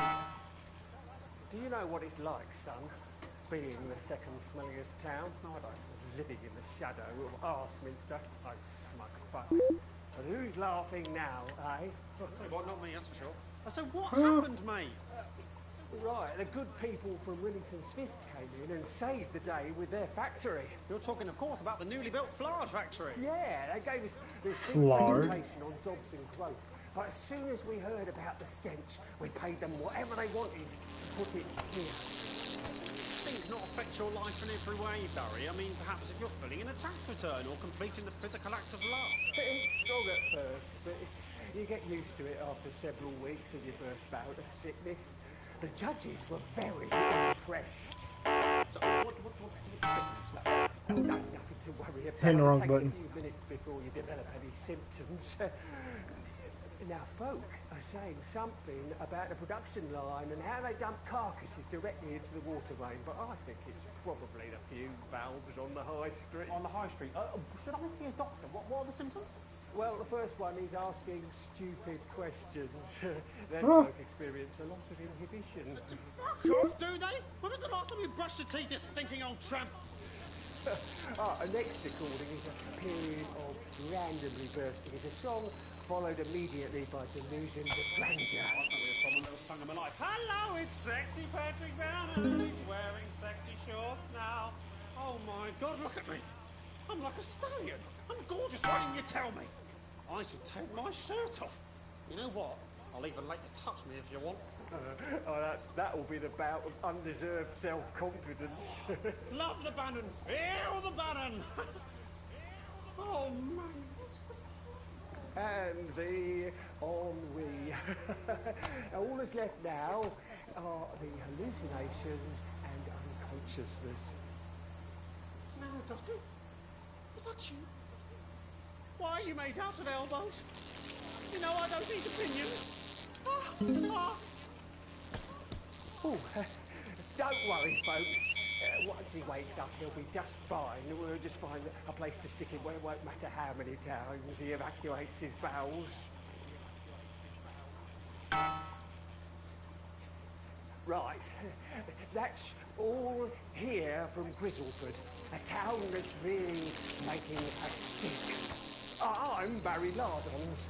Back to you, Jeremy. Thanks, Barry. With a naval blockade being set up around our coastline as we speak, when we come back, I'll be talking to 3 members of the general public who appear to be here purely for medical reasons. Don't go away. Unless, of course, you've got something better to do. We'll be back after these messages. The next guest has some unsuitable opinions for the evening news. Keep your eyes and ears peeled for subversive talk. It would be nice if you could try not to undermine the station tonight. People are starting to notice, you know. I can't do this anymore. You say this every Friday. I've done something. What do you mean? Jeremy? My mic is still.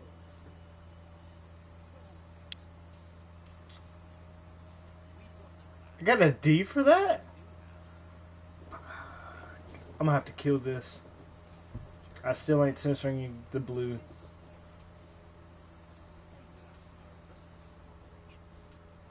That's what I'm talking about? Catfall? We should be doing an interview with the War Minister, or a report from Grantham Downs. Even the weather be more fucking relevant than this. Jeremy, please, just breathe. It's just something like to keep people's minds off things. Exactly, which is wrong. People's minds should be very much on things. Christ, it's so fucking hot. Please take your seats as quickly as you can. I can't do this anymore, Jen. I've had enough. That's it. This is just 10 seconds. Get over yourself, Jeremy. Why don't you stop feeling sorry for yourself for 5, 4, 3. Welcome back to the National Nightly News. With me, your host, Jeremy Donaldson. Later, we'll be talking to the captain of the territory's first cat football team, Professor Pumpkin. But first, I'm joined by 3 guests with some balmy bodily behaviours. Joining me is a woman who's been hiccuping for over 9 months. Isn't that right, Miss Piercy? Yes, that's right. Yes. Tell us, what brought all this on? Well, it's all a bit of a blur, Jeremy, to be totally frank with you. So I was watching your show and I remember seeing the news about the election. It hasn't stopped since. Fascinating stuff. Also here is Frankie Steampipe. Perhaps you could explain to us exactly what your physiological foreboil is. I'm here to say it's high time people like me are respected. We're constantly overlooked in the workplace, we're whispered about on buses, and we're asked politely to leave children's birthday parties. And it's disgusting.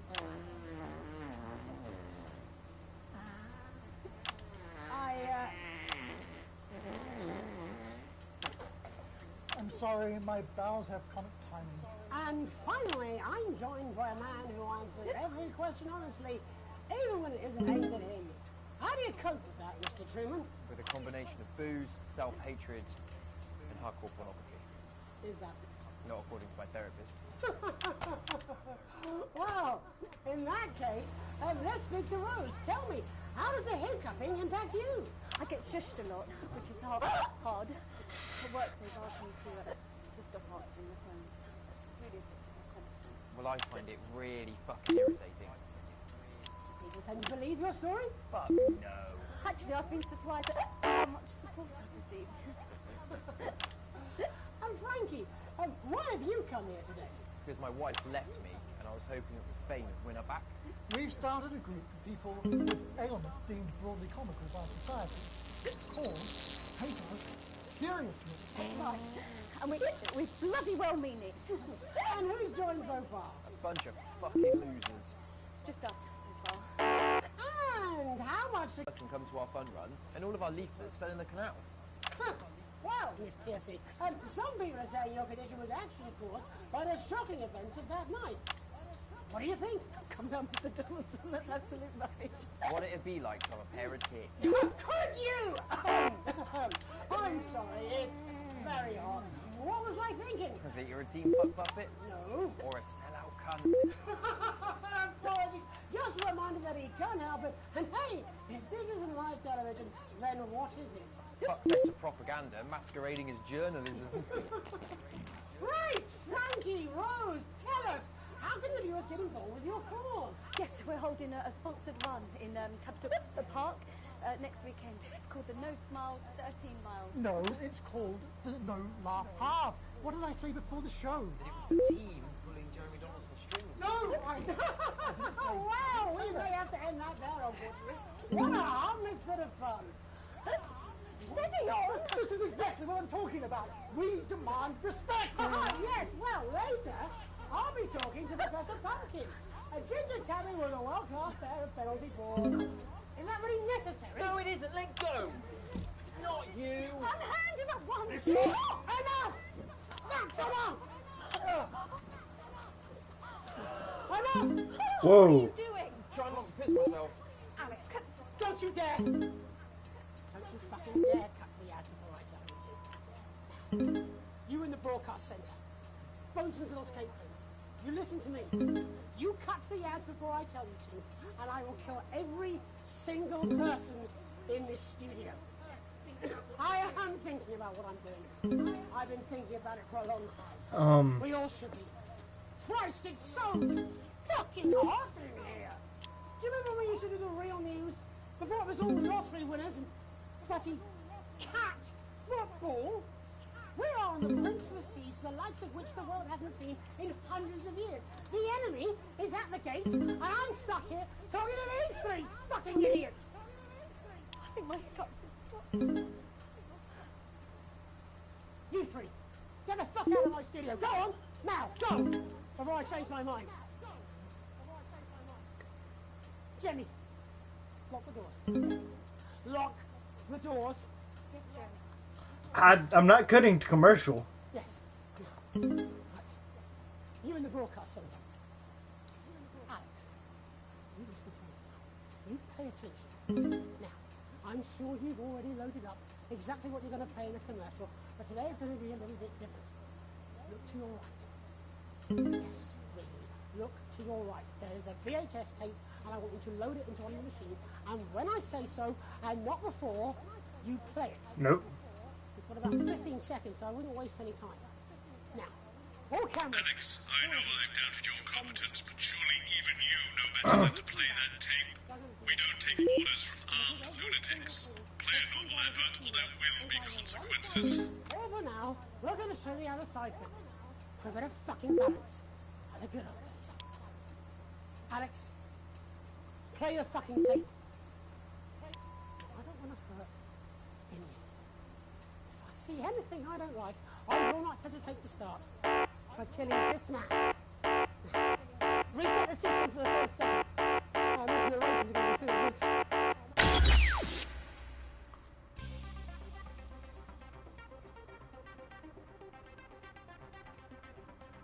Oh, I didn't. I thought I could just stay pure neutral.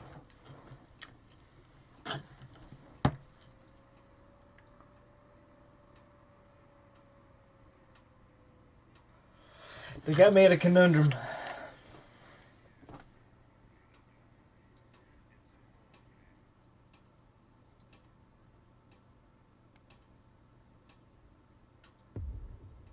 I know exactly what I'm going to do, and I'll explain it after.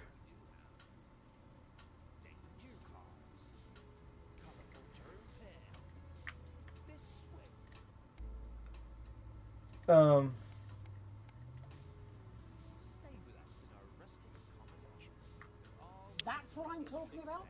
Cat football? Okay. You should be doing an interview with the War Minister, or a report from Grenfell Downs. Even the weather will be more fucking relevant than this. Jeremy, please, just breathe. It's just something light to keep people's minds off things. Exactly, which is wrong. People's minds should be very much on things. Christ, it's so fucking hot! Please take your seats as quickly as you can. I can't do this anymore, Jenny. I've had enough. That's it. This is just 10 seconds! Get over yourself, Jeremy. Why don't you stop feeling sorry for yourself for 5 seconds? 5, 4, 3. Okay, so. Welcome back to the National Nightly News with me, your host, Jeremy Donaldson. Later, we'll be talking to the captain of the territory's first cat football team, Professor Pumpkin. But first, I'm joined by 3 guests with some balmy bodily behaviours. Joining me is a woman who's been hiccuping for over 9 months. Isn't that right, Miss Piercy? Yes, that's right. Yes. Tell us, what brought all this on? Well, it's all a bit of a blur, Jeremy, to be totally frank with you. So I was watching your show and I remember seeing the news about the election. And it hasn't stopped since. Fascinating stuff. Also here is Frankie Steampipe.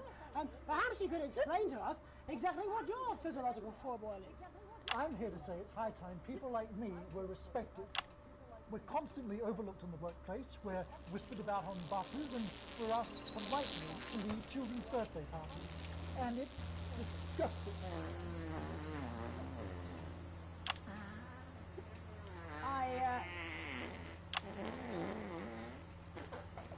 I'm sorry, my bowels have comic timing. And finally, I'm joined by a man who answers every question honestly, even when it isn't aimed at him. How do you cope with that, Mr. Truman? With a combination of booze, self-hatred, and hardcore pornography. Is that? Not according to my therapist. Well, in that case, let's speak to Rose. Tell me, how does the hiccuping impact you? I get shushed a lot, which is hard. At work, they've asked me to stop answering the phones. It's really complicated. Well, I find it really fucking irritating. People tend to believe your story? Fuck no. Actually, I've been surprised at how much support I've received. And Frankie, why have you come here today? Because my wife left me, and I was hoping fame would win her back. We've started a group for people with ailments deemed broadly comical by society. It's called Take Us Seriously. That's right. And we bloody well mean it. And who's joined so far? A bunch of fucking losers. It's just us so far. And how much success have you had? But we've seen some real positive changes. I don't want to toot my own horn, but it's been a runaway success. Shit all. Not a single person come to our fun run, and all of our leaflets fell in the canal. Well, Miss Piercy, some people are saying your condition was actually caused by the shocking events of that night. What do you think? Come down, Mr. Donaldson, that's absolute rubbish. What it'd be like to have a pair of tits. Could you? I'm sorry, it's very hot. What was I thinking? That you're a teen fuck puppet? No. Or a sellout cunt? Apologies. Just a reminder that he can't help it. And hey, if this isn't live television, then what is it? Fuckfest of propaganda masquerading as journalism. Right! Frankie, Rose, tell us, how can the viewers get involved with your cause? Yes, we're holding a sponsored run in Capital Park next weekend. It's called the No Smiles 13 Miles. No, it's called the No Laugh Half. What did I say before the show? That it was the team pulling Jeremy Donaldson's strings. No, Oh, wow, we may have to end that there, unfortunately. What a harmless bit of fun. Steady on! This is exactly what I'm talking about. We demand respect. Yes, well, later, I'll be talking to Professor Pumpkin, a ginger tabby with a world-class pair of penalty paws. Is that really necessary? No, it isn't. Let go. Not you. Unhand him at once. Enough! That's enough! Enough! What are you doing? Try not to piss myself. Alex, cut. Don't you dare! Don't you fucking dare cut to the ads before I tell you to. You in the broadcast centre. Bozeman's little scapegoat. You listen to me. You cut to the ads before I tell you to, and I will kill every single person in the studio. I am thinking about what I'm doing. I've been thinking about it for a long time. We all should be. I'm changing my mind. It's so fucking hot in here. Do you remember when we used to do the real news? Before it was all lottery winners and bloody cat football? We are on the brink of a siege, the likes of which the world hasn't seen in hundreds of years. The enemy is at the gates, and I'm stuck here talking to these three fucking idiots. I think my hiccups. You three, get the fuck out of my studio. Go on, now, go, before I change my mind. Jenny, lock the doors. Lock the doors. Yes, Jeremy. Now. Good. Yes. Now. Right. You in the broadcast centre. Alex, you listen to me. You pay attention. Now, I'm sure you've already loaded up exactly what you're going to pay in the commercial, but today is going to be a little bit different. Look to your right. Yes, really. Look to your right. There is a VHS tape, and I want you to load it into one of the machines, and when I say so, and not before, you play it. We've got about 15 seconds, so I wouldn't waste any time. Now, all cameras. Alex, I know I've doubted your confidence. Yes, like a dick. Even you know better than to play that tape. We don't take If my kids are grown, then fuck you. Play a normal effort, or there will be consequences. All but now, we're going to show the other side for it. For a bit of fucking balance. And the good old days. Alex, play the fucking tape. I don't want to hurt any of you. If I see anything I don't like, I will not hesitate to start. Oh, Alex, you're going to get me in trouble with that. Let's hope you made the right call. I imagine the ratings are going to be through the roof.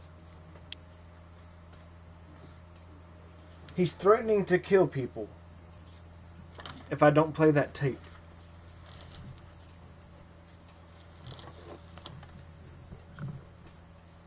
I don't know that.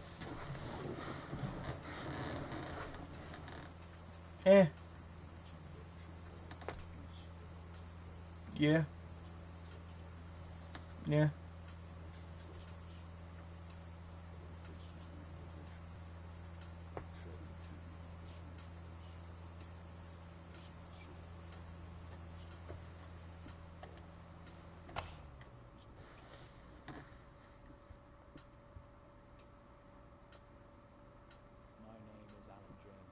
Really? I used to try and shock people for a living, for entertainment. But now we live in a time where perhaps you need to be shocked. Perhaps we need to wake up. Advance are coming. A+.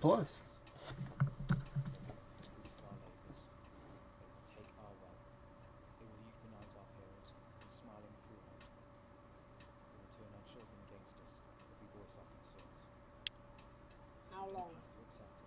Jeremy, please. How long? 17 seconds. And the studio doors are all still locked? Find us. Yes. Talk with us.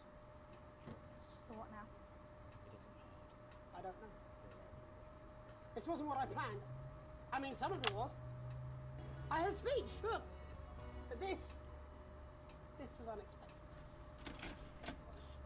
So what now, Jeremy? It was supposed to be your day off. Please, don't do any more stupid things today. How long? Already long. Welcome back to the National Nightly News. Joining me, unexpectedly, for I very much imagine will be my last broadcast, are two new guests. Jenny works here at the National Nightly News and is someone I consider, well, a friend. And next to her is... What's your name? Andy. Andy's a policeman. Only we don't call him that anymore. He's a community cohesion official. Officer. Sorry? It's community cohesion officer, CCO. And how's that feel, Andy? Being rebranded? It's good. it's not about confrontation anymore. You know, the force has its fair share of problems. The team doesn't have as many. But it still has some. I couldn't say. Couldn't or wouldn't? I don't know what you want me to say. Christ, you're fucking useless, aren't you? We'll come back to you later. Jenny? Don't want to be on the news, Jeremy.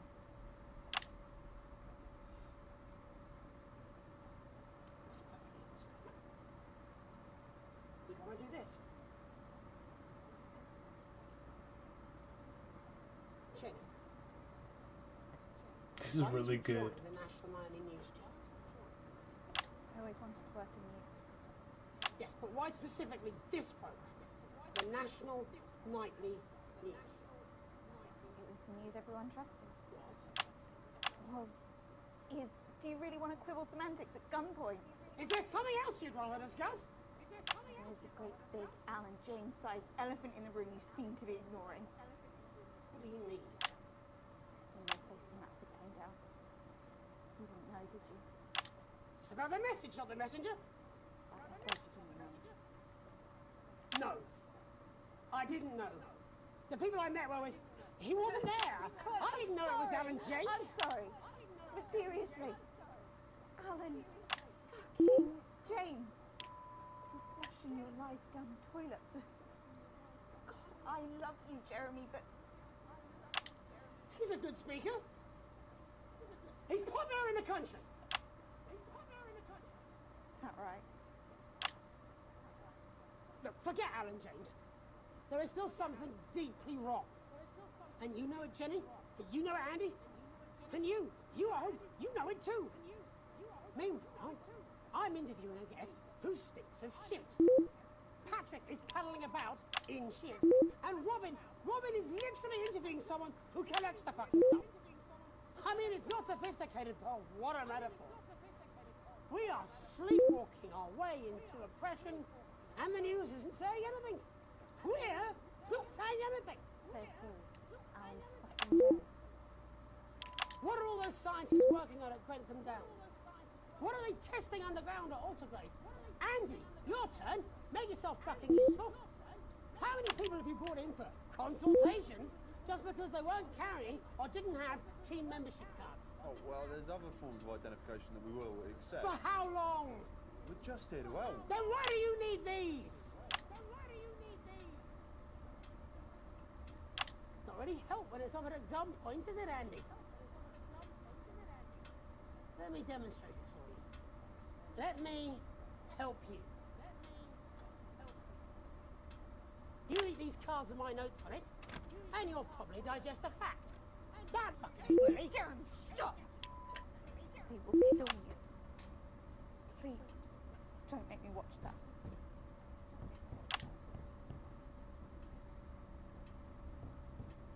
Of course. You're right. Sorry. Sorry, everyone. You can put the card down now, Andy. You can go now. You too, Jenny. Fuck off over there. And nearly done. All cameras on me.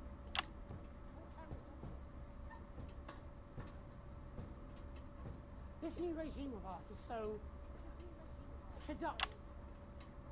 I understand that. But before we all hand off our freedoms, should we ask to whom we're handing them over? Don't you want to know what's being done in your name? I work for the news, not Advance. Last month? A record high. Again, if you care. Shouldn't someone ask Advance how they plan to deal with this blockade? How many years or months of supplies we have? Why aren't we asking these questions instead of whose shit is this? There's a cat backstage dressed as a fucking goalie, for Christ's sake. He's even got the little gloves. Anyway, that's why I arranged for you to see that broadcast from the last break. I didn't know it was going to be him, but I guess that just about sums it up. We are all up Ship Creek with a paddle made of Alan fucking James. Christ, it's also fucking pointless. I was going to quit tonight. Take a holiday. Try something else. Out of the limelight. Maybe try having a relationship. I hear they're nice. Never tried it. I loved them. And now, well... God, Jeremy, don't! I've tried my best to be honest with you, but this just isn't the news anymore. And I'm sorry. I've lost this fight. Alex, think of the consequences. Please, we can't show this cut to the ads. My name's Jeremy Now! Donaldson. Do it now! If you can. Somehow.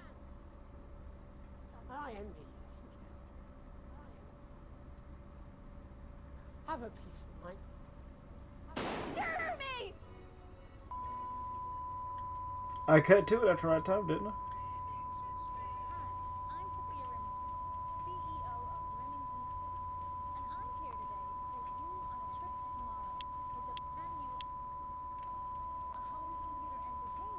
Wait.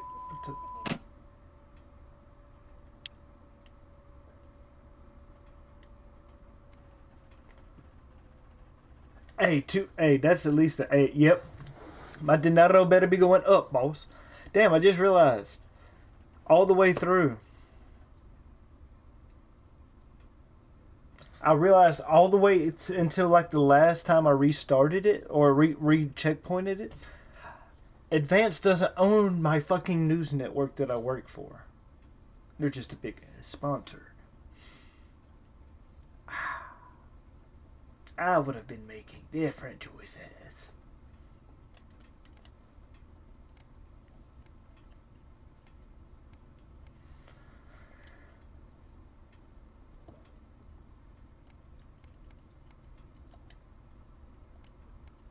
Yeah, let's go ahead and just get right to the brushes. I'm sweating like Peter Clement in an off-license here. Okay, we're working on it. What, you've got someone to hose down the sun, have you? Yes, they've just strapped on their wax wings.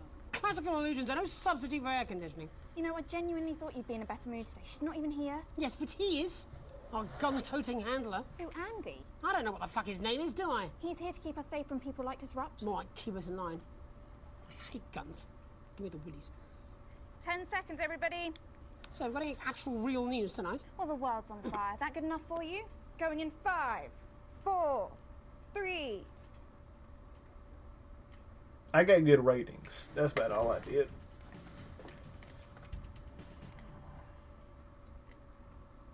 Both sides. I mean, this is something to say when both sides are this shit. Like they kind of got something with this. Like most of the time, if I have this standard, if all this, and I'll be talking.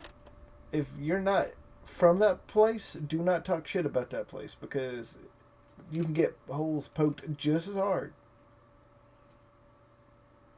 I'm not going to give examples like I was about to because of God,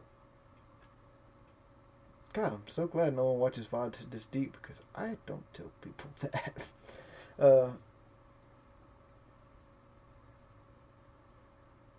But no, I was about to give a bunch of examples, but no, just don't. I will shit on my politics. You shit on your politics. For some people with fascinating medical conditions. As It's well pretty as good. one of the contenders in this year's Feline Football Championship and her proud owner. That's all up on tonight's National Nightly News.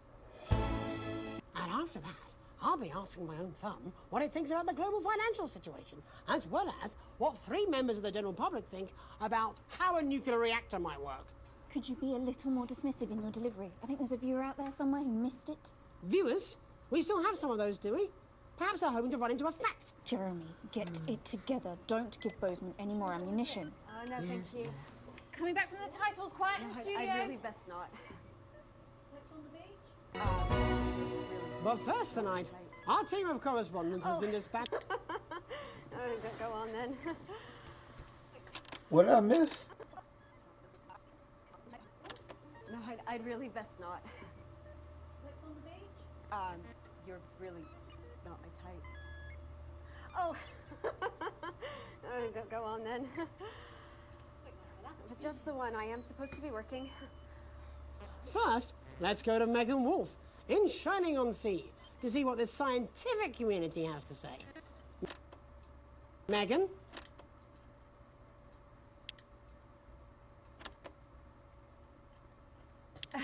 It's absolutely glorious, Jeremy. Thank you for asking. Are you fucking kidding me?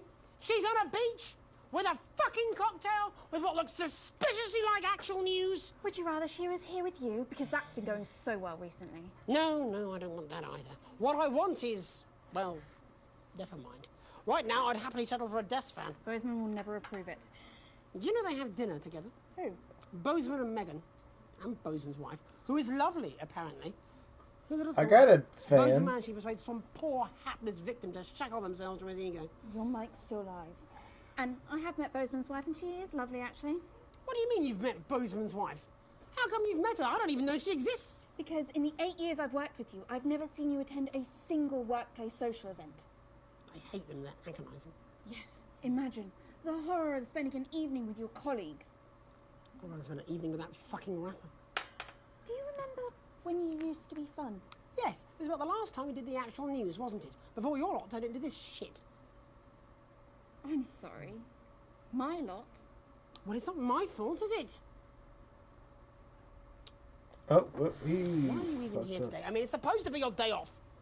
I am not talking to you.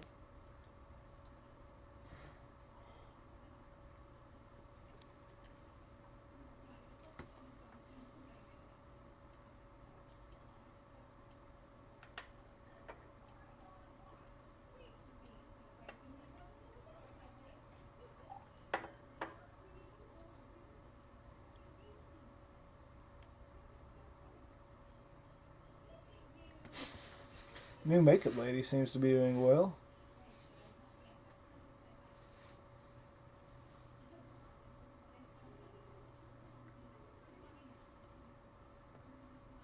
Go.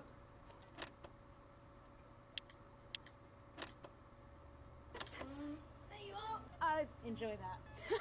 I'd like to thank Dr. Burns for Is this just okay? one When opinion we clean his on the overalls? climate. The sea will reclaim us all. There you have it, Jeremy. Proof, if proof be need be, that I've everything is actually just been fine. writing about I'm the Megan moment Wolf. we'd finally meet Robin. Back to you. It's in Iambic Megan Warfare, attempting to do some actual news. Next, heads over to Robin Short, who's in Scritchford with some of the winners of this week's team membership lottery. Robin? Thanks, Jeremy. I'm here in Scritchford.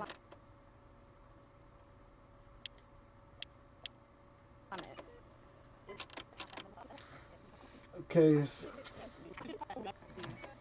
Megan Warfare, attempting to let's do see what some the actual scientists have to news. say. Off you go then. Shoo. Why are you doing this? You know, for a smart person, you're really thick. People want their flards more than they want their planet.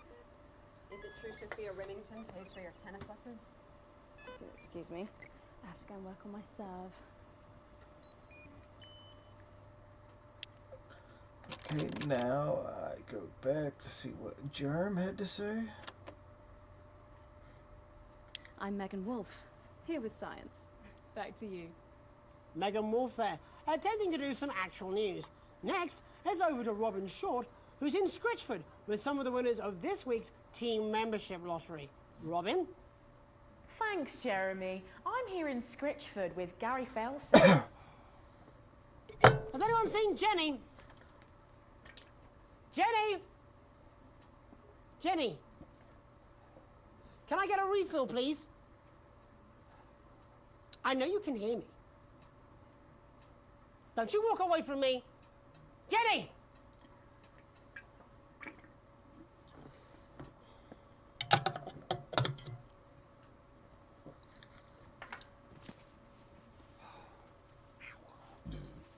Dude's kind of a dick, but he's pissed and under pressure, but he's still a bit of a dick.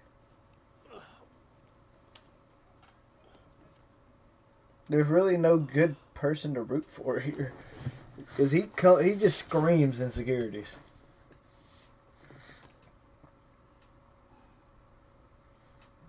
Like I can tell he wants to do something, just has no idea how the fuck to properly take action.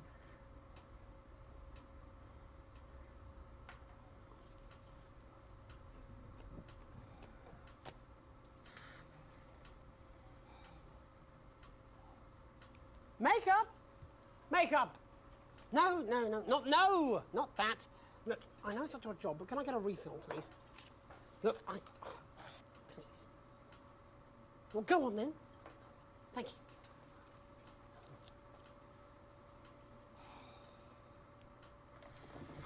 I mean, the man just wanted a refill, but, you know, you didn't have to. I mean, she looked like she was already about to take the water. Why are you doing too much? Now you're doing extra. I'm going to need you to calm down, sir, if I'm going to root for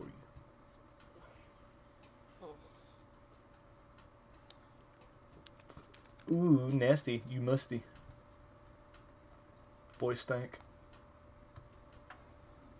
By the way, whoever is the actress that plays Robin, fucking hilarious. Is this it? Just more water drinking shots? Any more meat potatoes?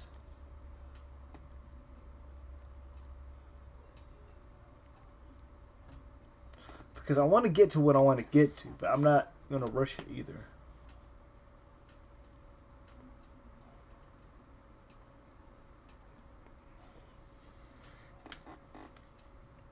And that's all we have time for today. Back to you, Jeremy. Okay, so now mute you, unmute you. Thanks, Robin. What a lucky pair they are. That was disgusting. Go. Just get out of here. Go. Sorry, I might have got a bit carried away. All right. No, not you. You. Yes, you. Get out of my face. This one's called A Study in Corn. Now we mute you, unmute you, go back. Oh, does he wash his hands? Well, I I tell you love what this makes shit. it become something of vendetta. I mean, it Let me really has. slump Does down. he change his tie? No. Does he wash his hair? Doesn't do anything. But he's not also stuck here in this hellhole of a place, To sweating see how his the arse off. unprecedented I mean, weather it's unreal, is it's affecting the horrible. I mean, locals. Patrick? Hello there, Jeremy. Hello, yes. I'm here live in Grizzleford, which has recently voted the smell. Okay, now we've seen that bit. I love this. I know this probably doesn't make it a good watch for a stream or a VOD, but I'm enjoying this. And I don't know if I'm enjoying it, someone else guys too, so I'm just going to sit here and enjoy this thorough investigation. Affecting the locals. Patrick? Hello there, Jeremy. Hello, yes.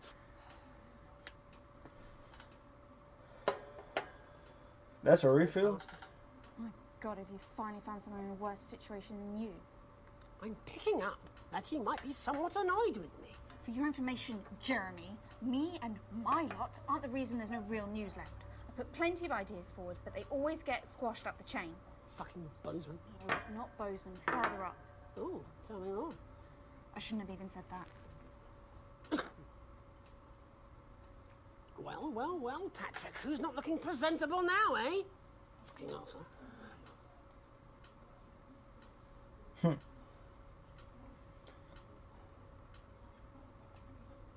I'm still thinking it's crazy that this man, Patrick, caught a whole disease in the middle of a news report. Fucking wild.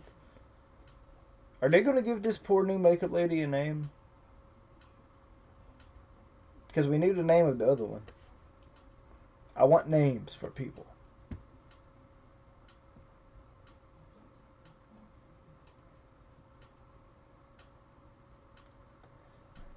I swear, I want to hurry up and get to the boiling point.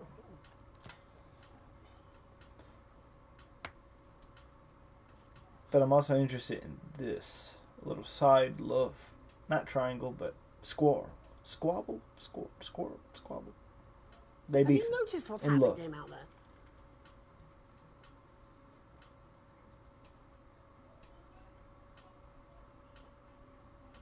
He's just called the guest a stinking old tramp. Are we really going to let this continue?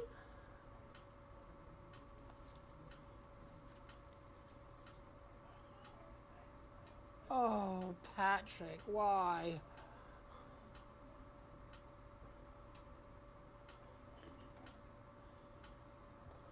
No, you shouldn't.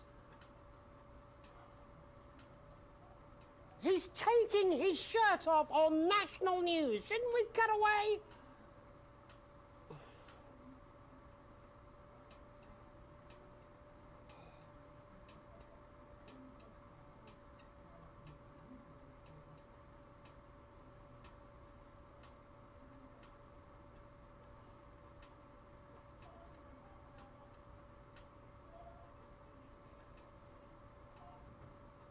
Okay, he's passed out. He's actually unconscious. Are we going to come back now?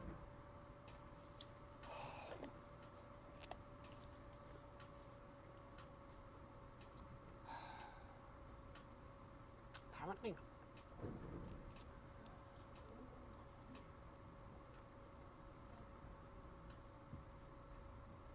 not. I'm Barry Lardongs.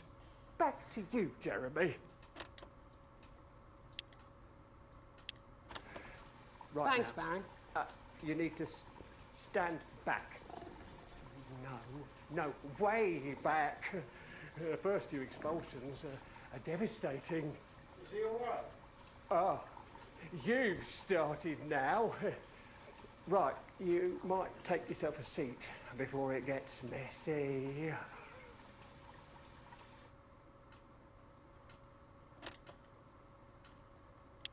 I don't care.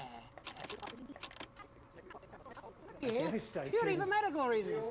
Don't go away. Ah, Unless, of you've course, started you've got now. something better to do. We'll Right, be back You might after take these yourself messages. a seat before. 1 minute back. Well, that was stupid, even for you. I don't care. It's done. I am done. It's 200 fucking degrees in here, and I can't do this anymore. You say this every Friday. I've done something. What do you mean? Jeremy? My mic is still on.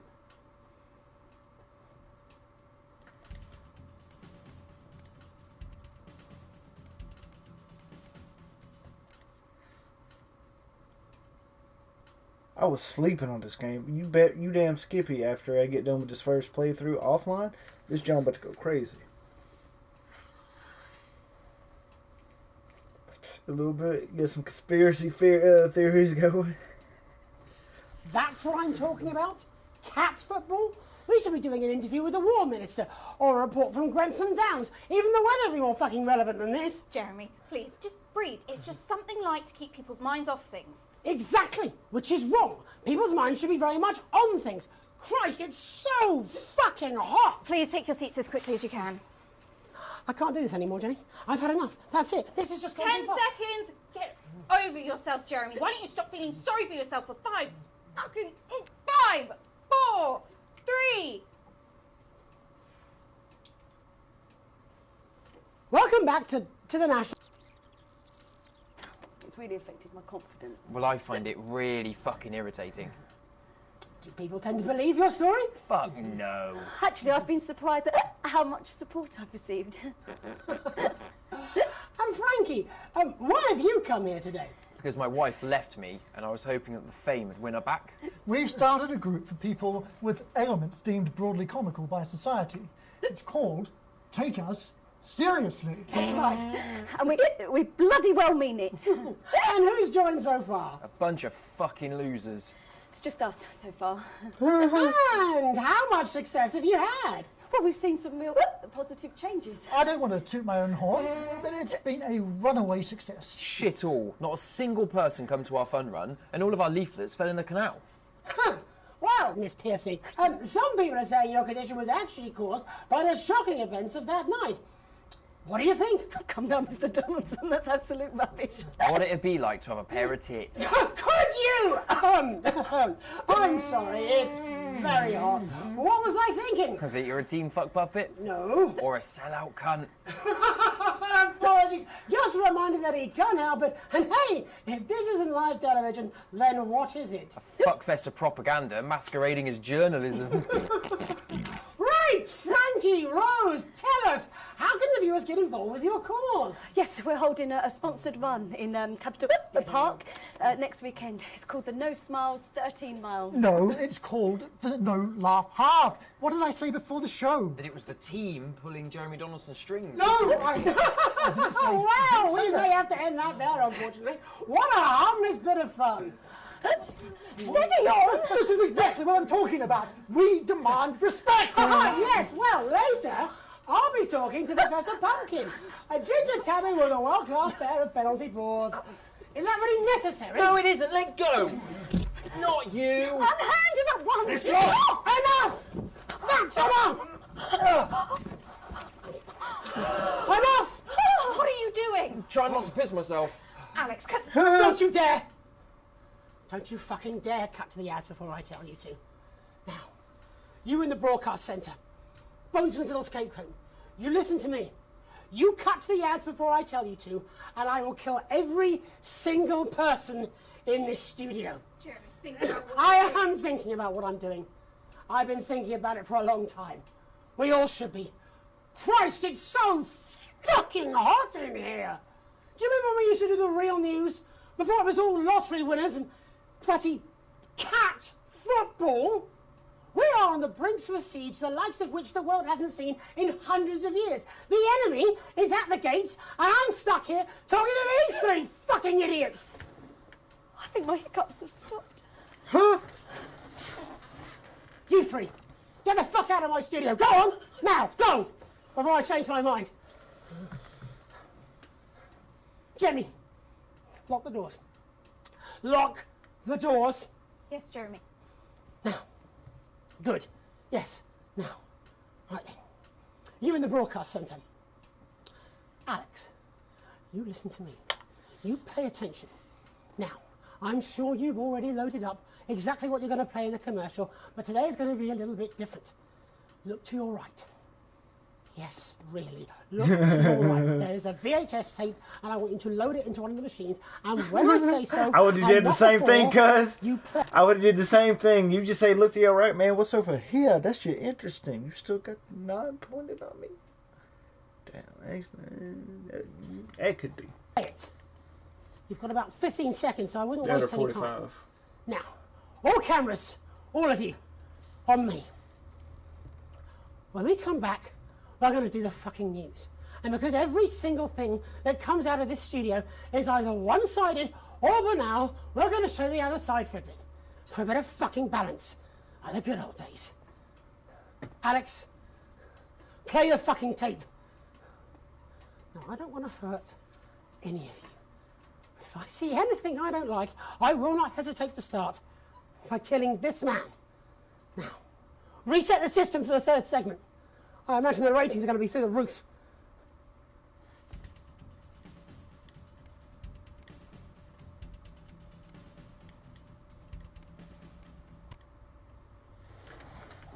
I wonder what all they're going to be able to show.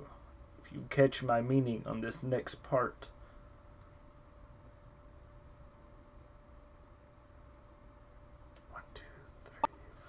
How long? Jeremy, please. How long? 17 seconds.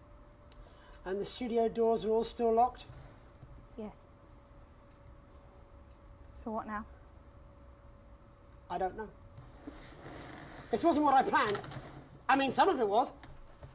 I had a speech, look. But this was unexpected. So what now, Jeremy? It was supposed to be your day off. God, please, don't do any more stupid things today. How long? How long, Jenny? We're already live. Welcome back to the National Nightly News. Joining me, unexpectedly, for what I very much imagine will be my last broadcast, are two new guests. Jenny works here at the National Nightly News and is someone I consider, well, a friend. And next to her is... That hurt. What's your name? Andy. Andy's a policeman. Hey. Only we don't call him that anymore. He's a community cohesion official. Officer. Sorry?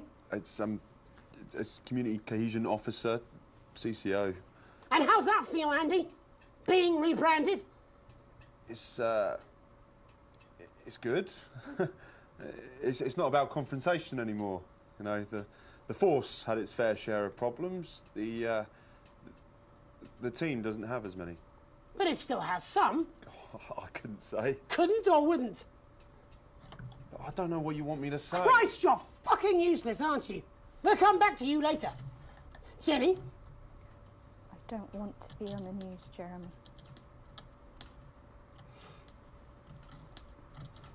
That's perfectly understandable.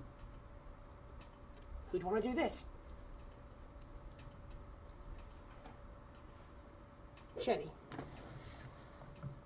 why did you join the National Nightly News team?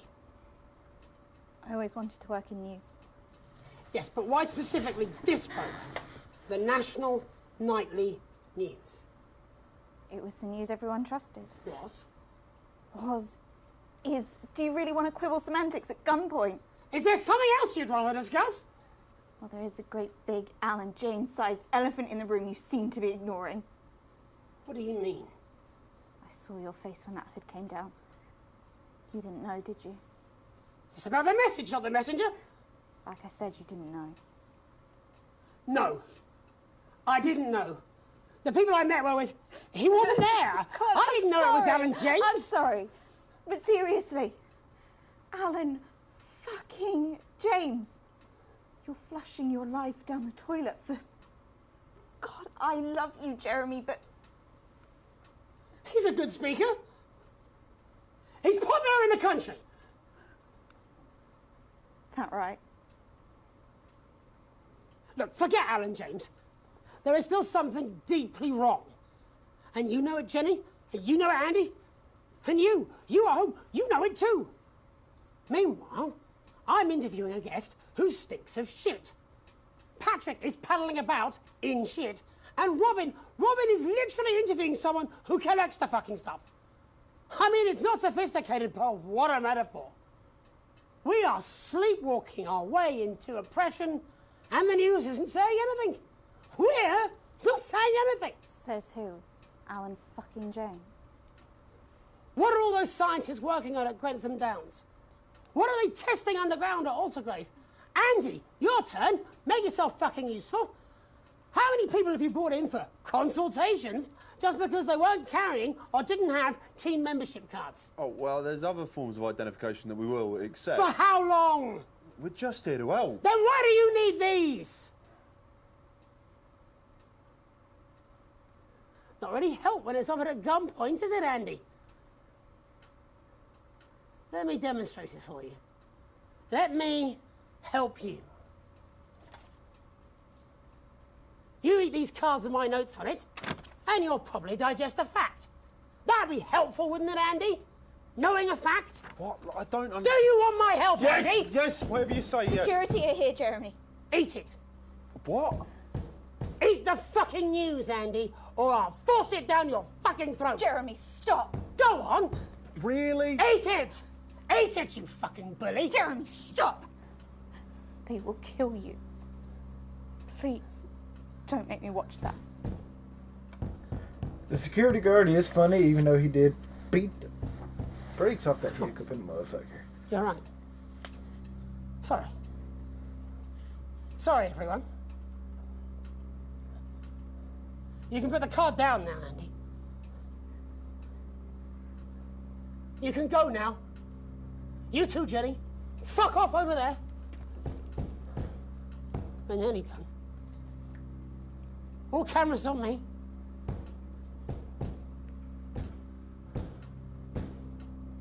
This new regime of ours is so seductive. I understand that. But before we all hand off our freedoms, should we ask to whom we're handing them over? Don't you want to know what's being done in your name? How many people were transitioned last month? A record high. Again, if you care. Shouldn't someone ask Advance how they plan to deal with this blockade?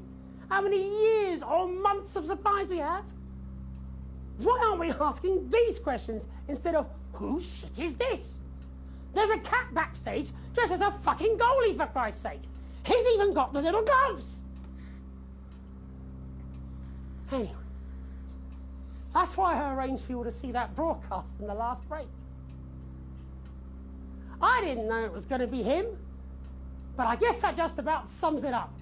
We are all up Ship Creek with a paddle made of Alan fucking James. Christ, it's all so fucking pointless. I was going to quit tonight. Take a holiday. Try something else. Out of the limelight. Maybe try having a relationship. I hear they're nice. Never tried it. It'd be like that. I loved the news. And now, well... God, Jeremy, don't! I've tried my best to be honest with you, but this just isn't the news anymore. And I'm Cut to sorry. the ads! I've lost this Alex, fight. cut to the ads! I've let you down.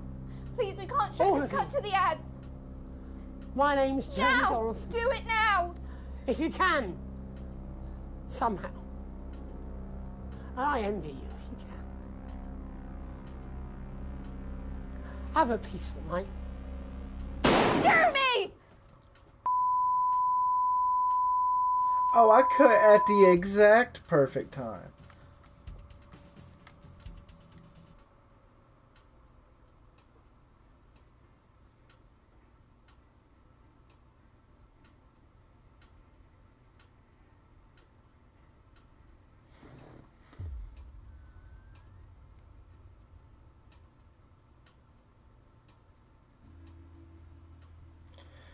You wake up still in shock, but you saw what you had to edit on the news last night. You come downstairs, but your family sat waiting for you. You take a seat next to your wife. We were worried about you last night after Jeremy with the gun. It was awful in our news. How could he do that? And now, are you okay? Yeah, I'll be alright. That wasn't my friend. We saw you choose to play that tape. Why? I didn't feel like I had you had hostages. What? Not good enough. Disruptor bad people. Can't believe you did that. You're a fucking idiot. He said he was going to kill the hostages. You've never been grateful, so...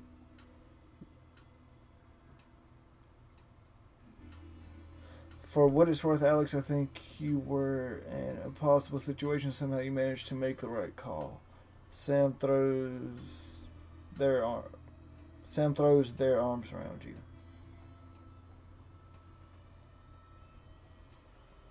Even if...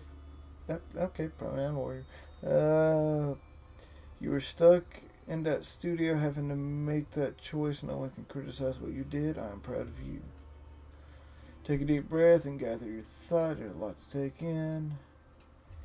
You turn on the TV. You're not going to please everyone. You're really not. You got to pick and choose who you please.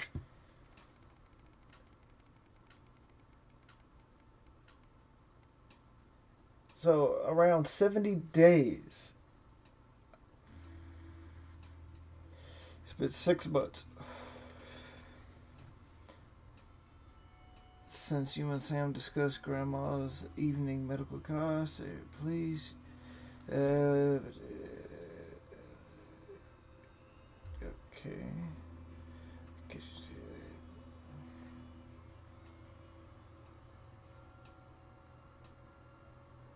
Yep, we have to do whatever we can. Yep. that is the answer.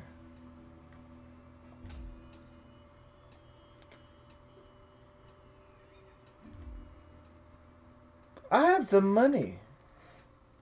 And that's my mama.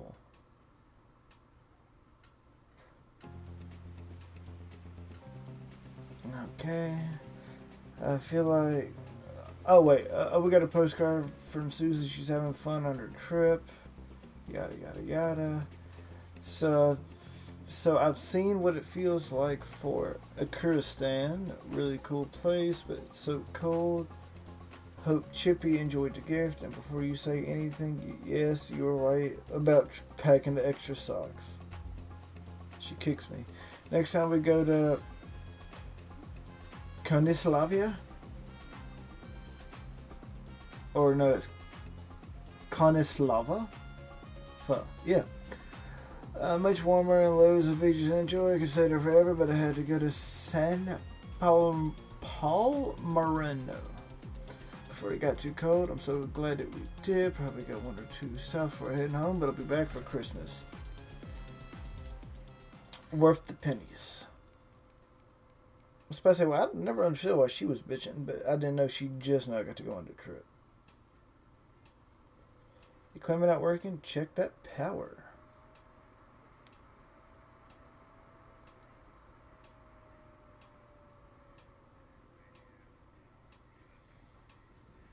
So I'm assuming there's only one, maybe two levels left.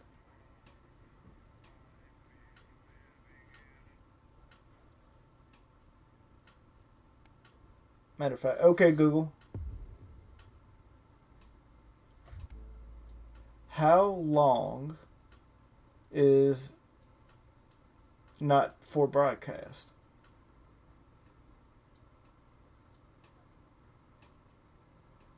Oh, but if you don't... No, what? Okay, fine, I'll type it manual. And by that, I mean text-to-speech. How long is not for broadcast? 6 hours. Okay, so yeah. Tonight, perhaps you could leave your personal beliefs at home and try not to let them ruin the broadcast. Even if you don't care for the government, I assume you understand you have a vested interest in us staying on the air. Stay out of the orange. What does that mean?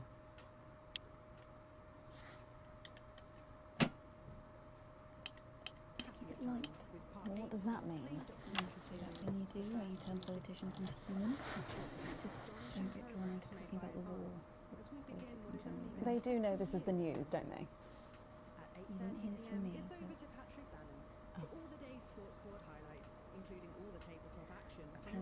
there's a crew at Team HQ right now. I'm just giving a speech or something tonight. I'll get it on the news. Oh, great. So they get the brains and we get the performing monkey.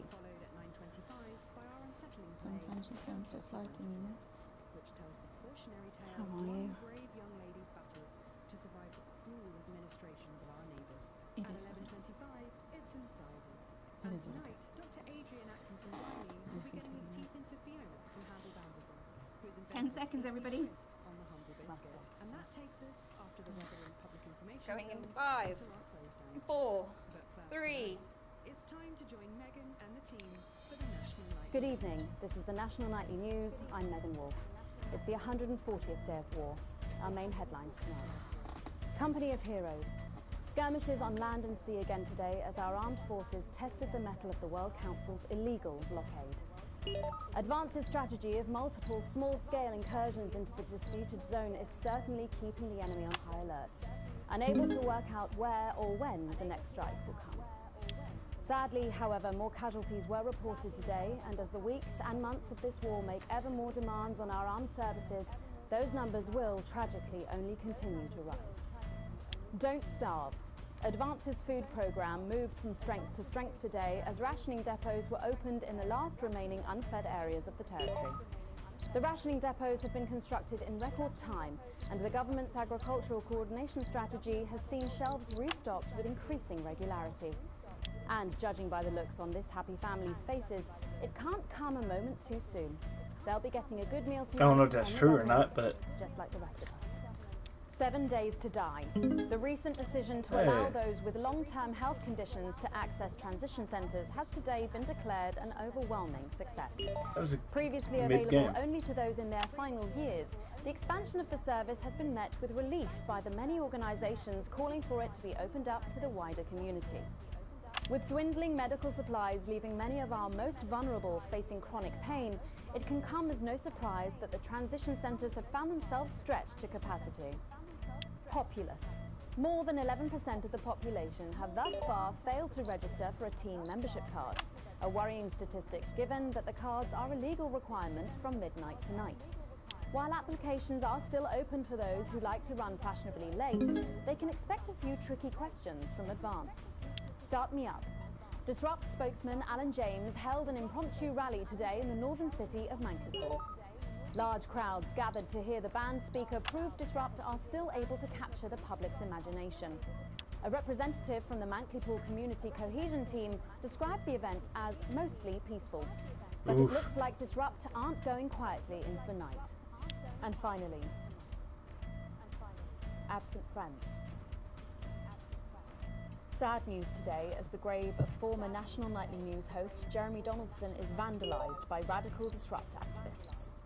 The much-loved broadcaster suffered a very tragic public breakdown 10 weeks ago, an incident which ultimately cost him his life. A passionate and rebellious man, always willing to question authority, Jeremy was posthumously celebrated with a Team Service Award by Advance for his outstanding dedication to journalistic truth. But first this evening, with the war about to enter its 21st punishing week, and people hurting up and down the country, I'll be grilling unpredictable Prime Minister Peter Clement in an exclusive interview from his home in Lancashire. That's coming up on tonight's Forgot to do National ads. News. Shit. I forgot about that one.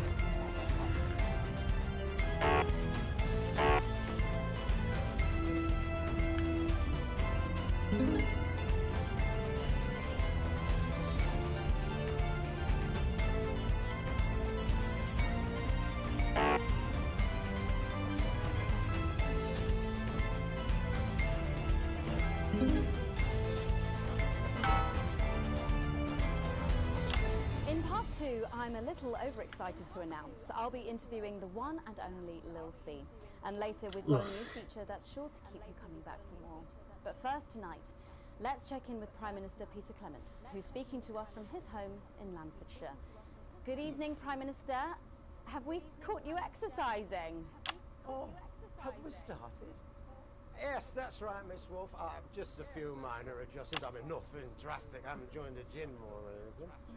As my old man used to say, Minimum 3 seconds. Take it up the shit. It doesn't mean you shouldn't try for a quick fiddle up the car. Language, Prime Minister.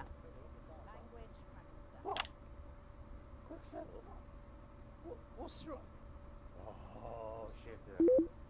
It's shitter, isn't it? Yep, that's the one. And can you tell us what brought about this new year? Well, you know, Mrs. C and I were watching, you know, the night the blockade began. When Jeremy Donaldson, well, you know, and it was blistering hot, as I'm sure you all remember, and I were a bit wheezy from all the cigars and all that. And Mrs. C turns to me after, you know, after the signal dropped away, and she was in floods of tears, and she says, Peter, she said, I couldn't go on with that, she said. So I made a decision. And since that day, I have stopped smoking cigars. Except for Christmas. My birthday. Weddings. State dinners. That's what I say. I got this useless Rudy backwards doesn't go anywhere. And apparently I'm going on a walking holiday this Christmas, and that should finish me off for bloody good. Did you make the decision to holiday within the country this winter because of the blockade, Prime Minister? Well, Mrs. C has never liked travelling at the best of times. These are certainly not the best of times, although we can all agree. And there's a lot of red tape involved in leaving the territory at the moment, as I'm sure you're all aware. Oh, there's a bastard now.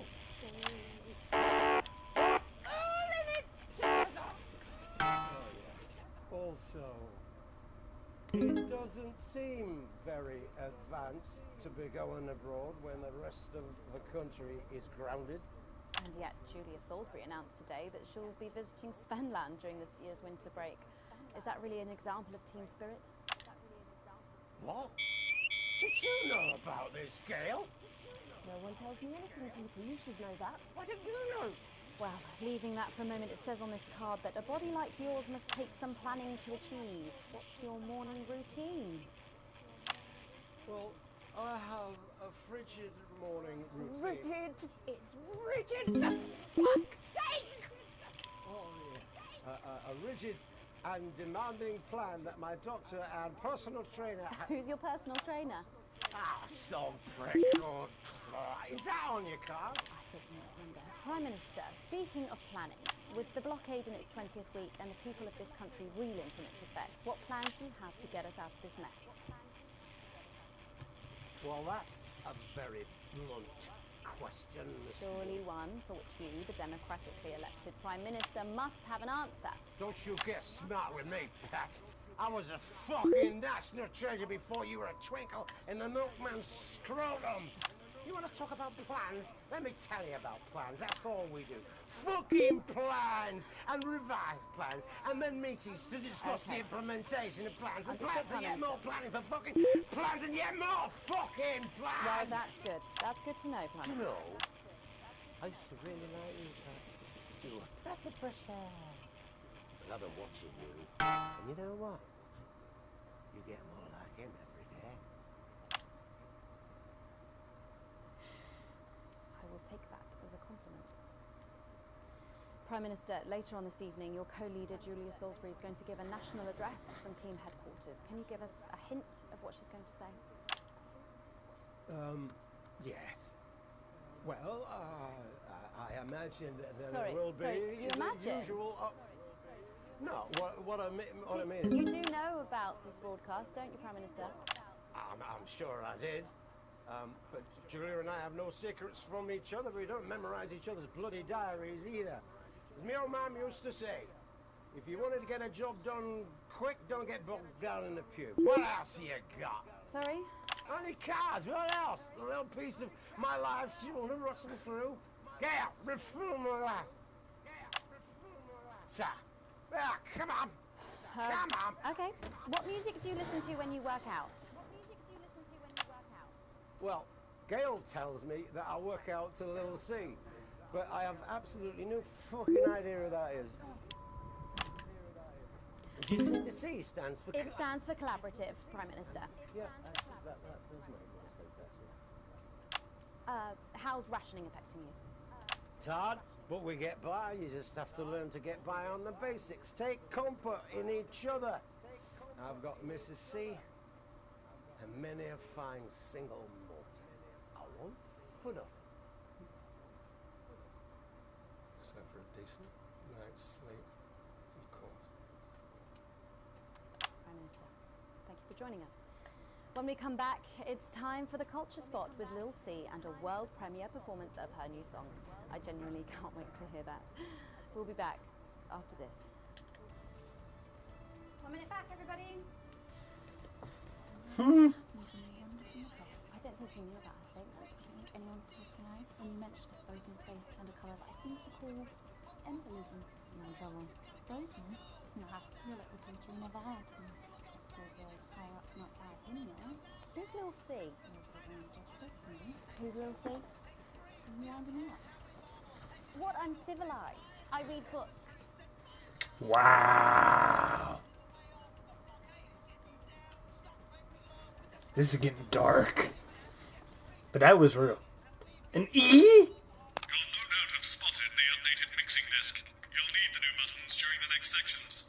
First, we'll need applause when the guest enters, and before her song. Don't worry, I'll walk you through it when we get there. Okay.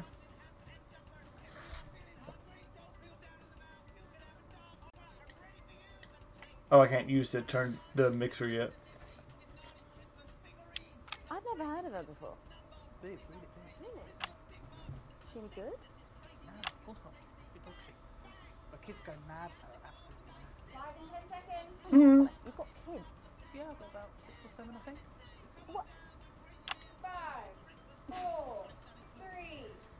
Well, that's some Thanks quantity for of coming kids. back. Later, we have an exciting new feature that we just know you're going to love, so stay tuned for that. But first, I'm really excited for our next guest. She rose to prominence as the delightful Susie May in All My Daughter's Children's Men, before taking the music industry by storm this year with her debut album smashing the chart records at the age of just 20. Let's give it up and welcome Lil C. Ariana Grande looking. There's no way that's an accident. May I just say, you look incredible. Oh, thanks, babe. I'm doing this new regime and it really does work. What's the regime? And my manager suggested it to me. It basically involves bathing in like cabbage water and then having the leaves sucked out of you while you sleep. Wow, is that healthy? Well, look at me, Meg. The leaves are my only nourishment. Yep, they certainly are. Now, you'll have to forgive me, but I'm somewhat of a super fan, so I'm sorry if I get a bit starstruck. Oh, bless you. I've never actually heard of you before, so if you do get a little tongue-tied, I can always carry the interview. Oh, that's good to know. So your first album, F My Face Together, it hit shelves this summer and it just exploded. I mean, what was that like for you? Bonkers, just so weird. I was in all the papers and the magazines. Overnight I went from that like annoying little girl from that show to that like sexy little girl from that show. Wow, that must have been bizarre. Not really, it was just like any other morning. You know, get up at 5, go on a 4-mile run, have 3 meetings on my cabbage bath, but then only then was my dad actually talking to me. Oh, of course. I mean, the famed country singer, Billy Bob Jean Short. I didn't know you'd been estranged. There's nothing that strange about it, Megan. Okay, yes, he may believe that aliens told him to hate women, but there really isn't anything to prove that he's wrong. Uh-huh. So, this newfound explosion into your popularity, I mean, did that change your life? Well, I had to start wearing like nice underwear, you know, for the paparazzi, but as the manager says, best to make the most of it before I'm 30. Is that right? So, what's the album about? So I thought it was about like how pretty and great I am, but actually it's about monetizing youth, I think, or about like promoting an unrealistic standard of beauty or something.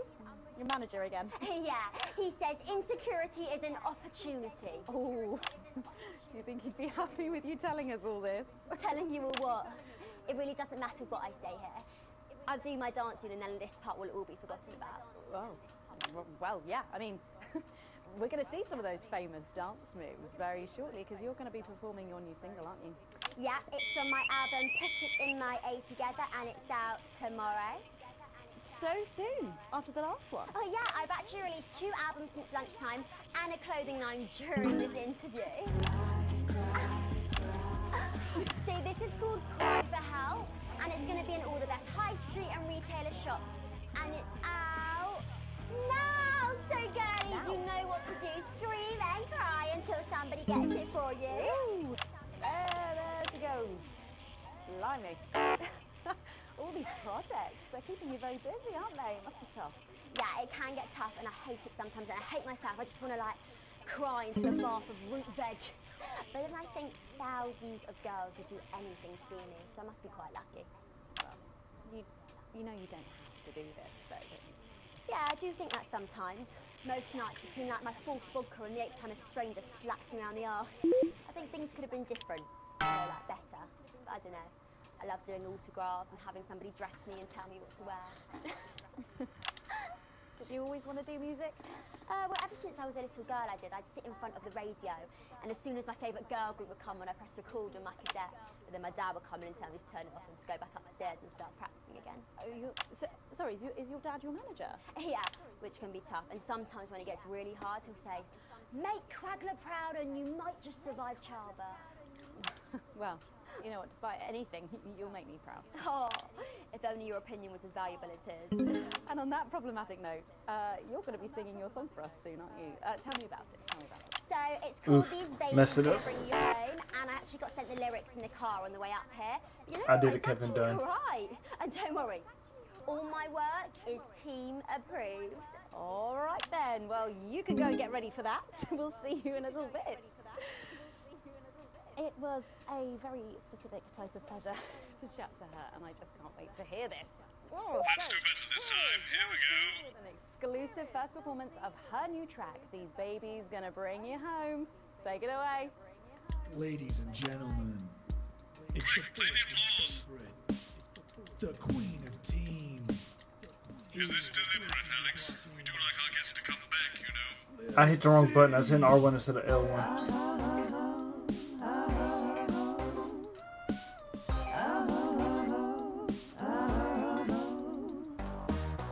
Oh baby, can't you see I'm hungry?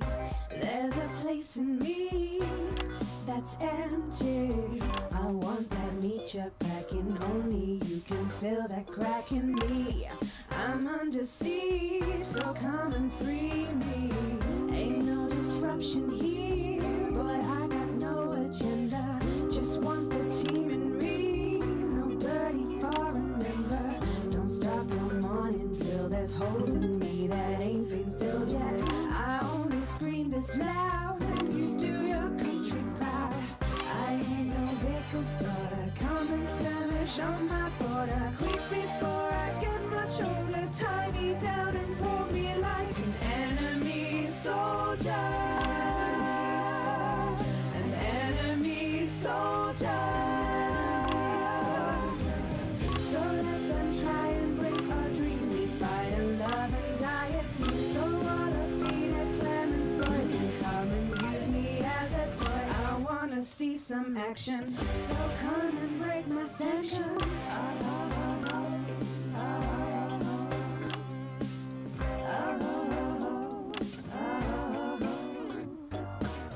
I've been this wild and free since Mom unburdened me. She was only 53, but gave to save her family. There's no one judging me if I'm the one that's in your fantasy. Don't die alone, these babies gonna bring you home. I ain't no Vickers daughter. Come and skirmish on my border. Quick before I get much older. Tie me down and pull me like an enemy soldier. An enemy soldier. So what if Peter Clemens boys can come and use me as a toy and flip me over, grab my hair, rip off my clothes and dump them there. I wanna see some action, so come and break my sanctions.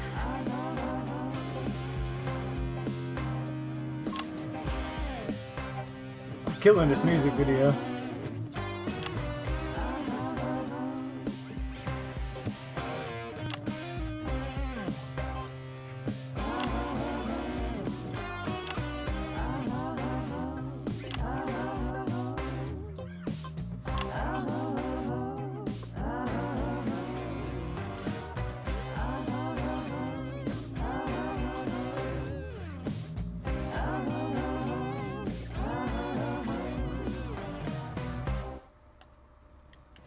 Well, if that doesn't distract you from the world outside, I don't know what will. I'd like to thank Phil C for doing that. Don't go anywhere. After the break, we'll finally be revealing the new segment of our show that we just know you're going to love. We'll be back right after this. And we're out.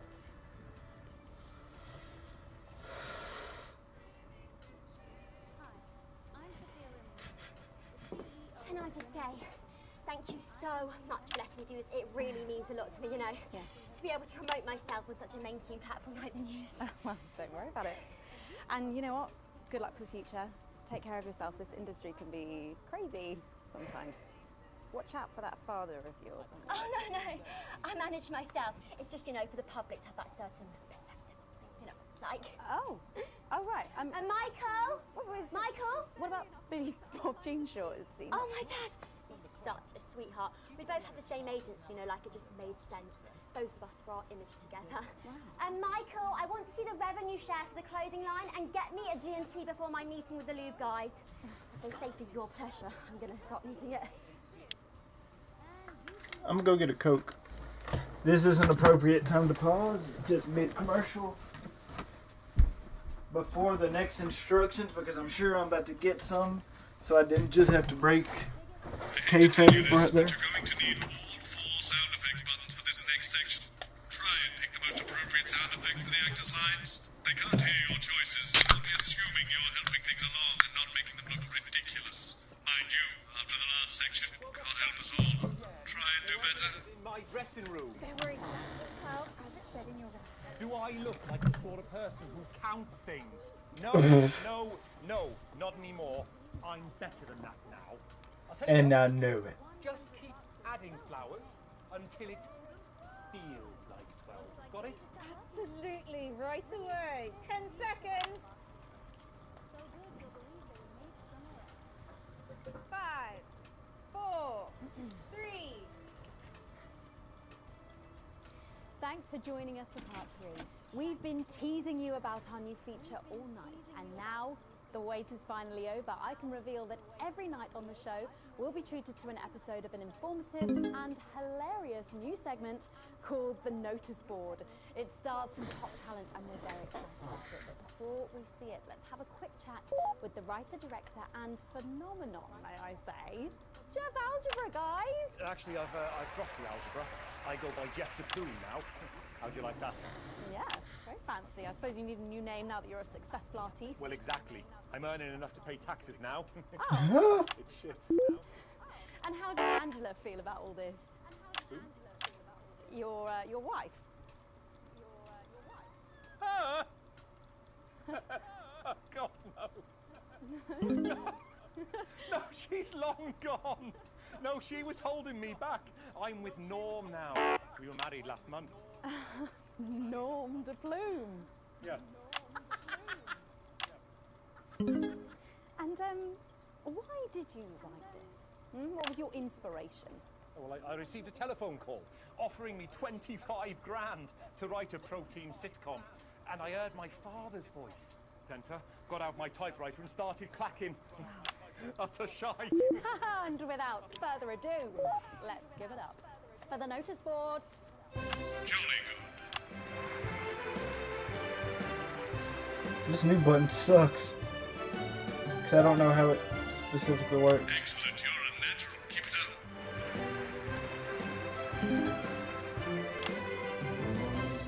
Good morning, Miss Craven. Oh, morning, Ray. Everything all right, Mrs. Craven? You look as worried as the vicar in closing time. Oh, Ray, it's those young louts. They've vandalized my shop again. No! Yes!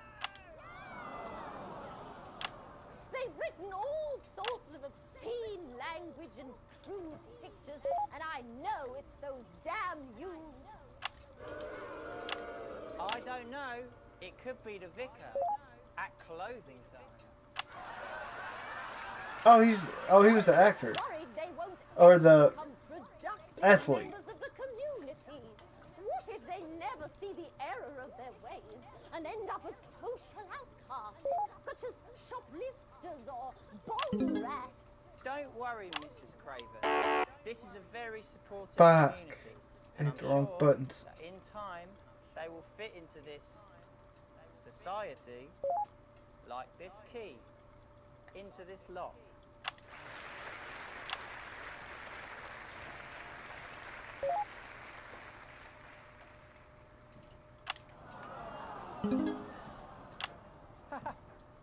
See?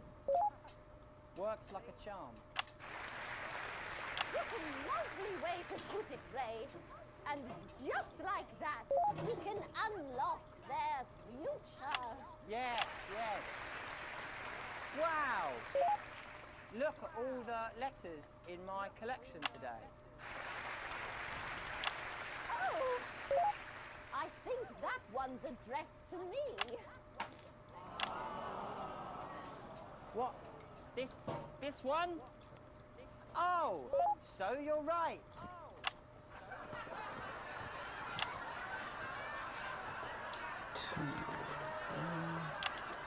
Here it is. It's a letter from my granddaughter, Brenda. She says she got an A on her maths exam because one of her friends has been helping her. She was always a team player, was our Brenda. What What's up, losers? Oh! No! It's Brad! He's the coolest guy in the village. That's right. I just got here on my motorbike. Oh, clear off, Brad. We don't want any of your ilk around here. What? Brad dudes? No, ruffians. Have you come to tag the notice board with your gang signs? No way. I've actually come to pin my resume on that notice board. I'm looking to do some tutoring after school. What? Did you say tutoring? That's right. Maths is very important. Would you mind, Bray? Not at all.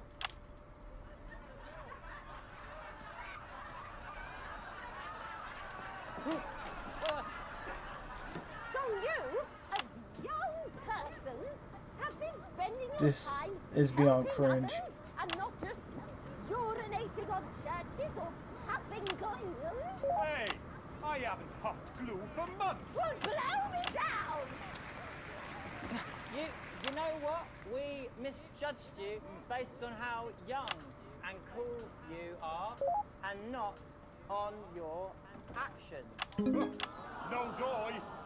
So it wasn't you who vandalized my shop last night or called me a rancid old crone from the back of a chopper? No way. It can't have been me. I was too busy helping my friend Brenda with her maths homework. Could you speak up there? I thought for a minute there that you said Brenda. I did, you daft old sow. Did you hear that, Ray? Oh, yes, what a wonderful surprise. I now respect you as a man. Put her there, Ray. Oh, what the heck?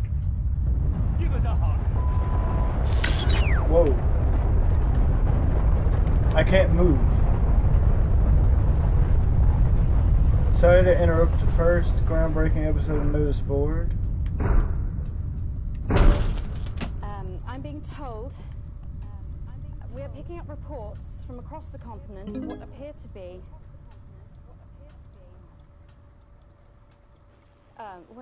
be nuclear explosions in 4 major foreign cities. Initial estimates put the death toll into they put them into millions. I'm being told we're experiencing some power shortages as a result, so apologies for the interruption. 4. And apparently we can go live now to team headquarters for an emergency broadcast from Prime Minister Julia Salisbury any moment. Yes, let's go to that now. Good evening, citizens and leaders of the world. Minutes ago, operatives working for Advance detonated nuclear explosives simultaneously in 4 major cities across the continent.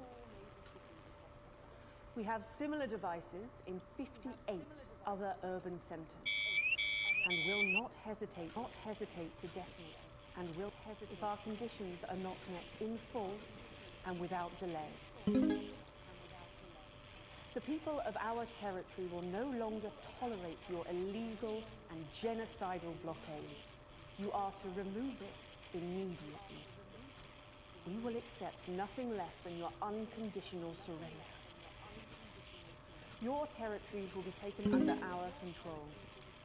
We will install replacement governments to ensure that your citizens become part of the new future. Your World domination. are now our borders. Your people are our people. They will finally be fed and clothed and educated and known. But for your privileged few, the moment that they feared is now upon them. Allow me to be crystal clear. If you fire a single shot at our territory, or harm a single one of our citizens, we will not hesitate to detonate further devices. You will not find them.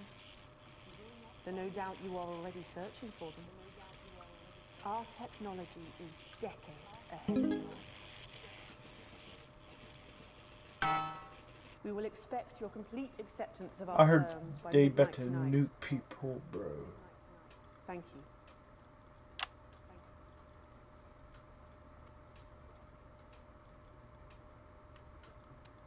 I don't really talk about my personal life in my job. It's not relevant or important. So many of you may be surprised to learn that I have a brother. His name is David. And right now I can't get his stupid face out of my head. He's a researcher and he's currently travelling the continent for work. And I don't know where he is right now. And I should imagine that there are many of you sitting at home tonight digesting this news, and you also have loved ones on the continent. That's rough. In Urkistan, or Havia, or San Palmerino, or Konislava, which is where David was when I last spoke to him 3 days ago. So when I tell you I know how you are feeling tonight, believe me, I do. But I also know that there's a flow to events. I see it every day here. I know that although tonight it feels like we may be in a time of fear and darkness, we may actually be at the break of a new dawn. We don't know that yet. We can't know that yet. But together we will find out. And I will be here every night, feeling what you are feeling. And with your help, maybe we can all get to that brave new world. My name's Megan Wolf. Let's make tomorrow better. And we're out. We've got people ringing around, but the telephone networks are overloaded. Find him. So we know exactly which cities were hit, or... Megan. We will find him.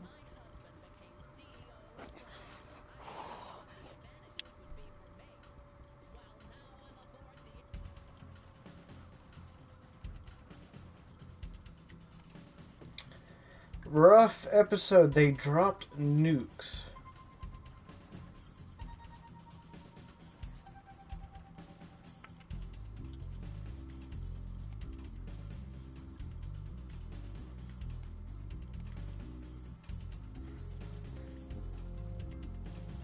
We're just going to continue. I don't care for her now that her brother passed. She still was a bitch who just was going on crazy. It's just she might have had a change of heart now. But that's just because you're with the rest of us now. Back when you had it good, wouldn't you? Nukes. Millions dead. You pull into the driveway with no memory of the journey home. The light in the front room is on. Clearly someone is awake. The door creaks open in the living room. You find Sam sitting on the sofa, staring blankly at the TV. The screen is off. They're clearly lost in thought. You take a seat. They don't look at you, but they do reach to take your hand into theirs. Now that you're closer, you see tears flowing down Sam's face. Our little girl.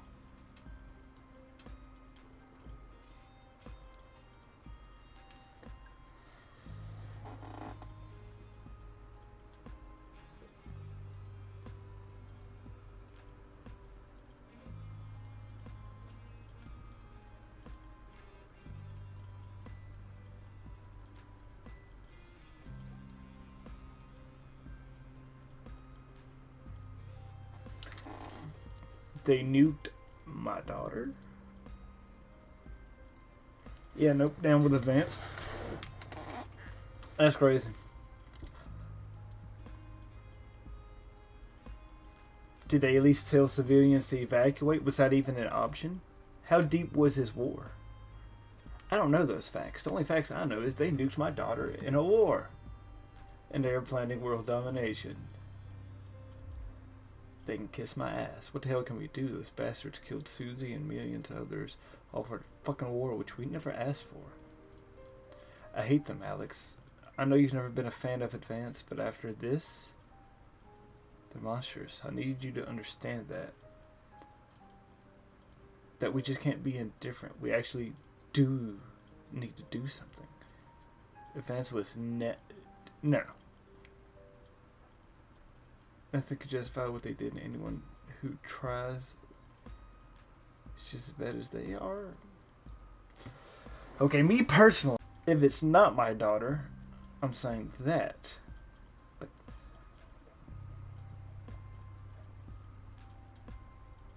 But I don't know if they gave civilians time to evacuate or if they was just being held hostage. They just let them bitches fly.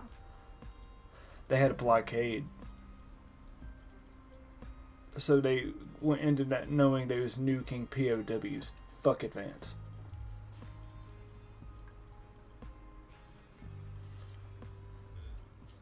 Yep.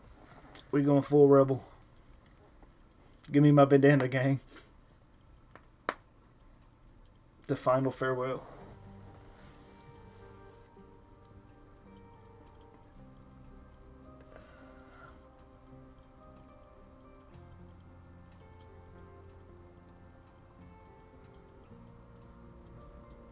So we're in church. 9 days since the so-called Liberation Night. And the beginning of Advance's new future. Okay, so that's what they're calling those. They're grieving. They didn't even there hadn't even been a coffin to bury? That's rough.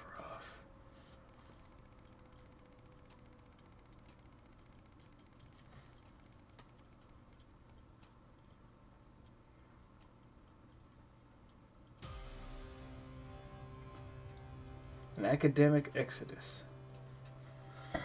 Seemingly ordinary morning when you walk into work to find a small crowd gathered in the break room. When you go in to grab your first cup of tea for the day, you can't notice but to hear some excited chatter. You didn't hear yet. Another one's gone missing. What brings that total up to now? Oh, I should think over 100 at this point. They won't have been reported or noticed yet. Exciting woman explains another professor went missing from Queensview University with the other disappearances of over the last year. Scientists, doctors, researchers. Oh, they're just getting rid of people. It's clearly targeting people speak out against them. I even heard Advance were struggling to prevent further. A deep, firmly voice from behind interrupts you. What exactly is going on over here? We all get quiet. Look. Bozeman clears his voice. I've told you before, I don't want to hear about these so-called disappearances. Come on now, Advance have been very clearly... Oh, this is... Okay, come on now, people. Advance has been very clear that there's nothing to worry about. Which means they're not our problem, unless they start classing cappuccinos as intellectual. I don't think anyone has to be worried about anything. Let's just get back to work, man. Bozeman holds up his hands for get the fuck out. Look, I know you have a habit of doing what you want, but things are different now. Advance wants to show they've made their feelings clear, so now I'm doing the same.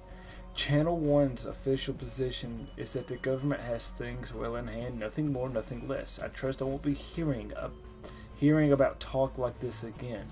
He gives a curt nod and leaves. It seems like for better or worse, public ownership is now in full swing. They're not even hiding it anymore.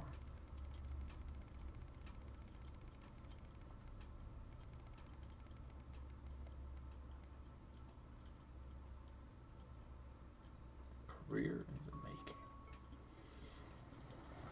You drum your fingers with the steering wheel as I'm waiting for Charlie. He's joining his fucking Boy Scouts for the people who nuked his sister.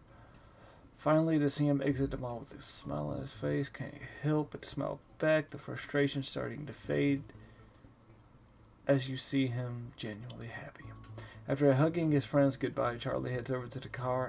I'm going to replace hugging in my brain with dap up, or at least a firm handshake.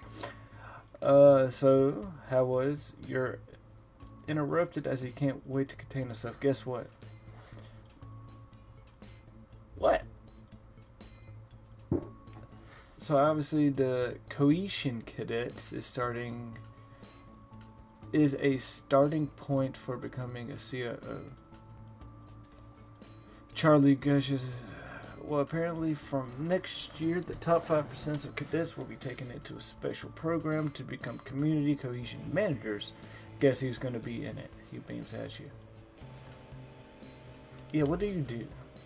Well, basically, they need a new liaison team between regular people, the COOs, and the betterment department.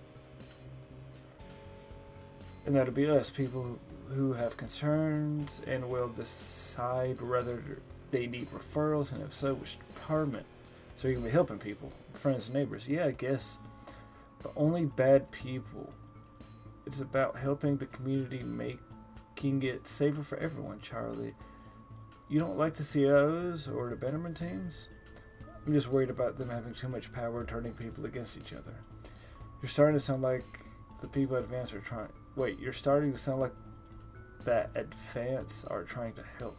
Charlie looks at you seriously. Don't worry, I'll make sure that everyone gets the support that they need. This is a good thing for the community, and the team will be able to help everyone. He nods. Shit. My son's coming to got me. And I can't even backhand him because he's grown. Don't make me throw hands with you, son. Oh, good lord. Sam's in bed next to you, late night drinking. Sunday morning.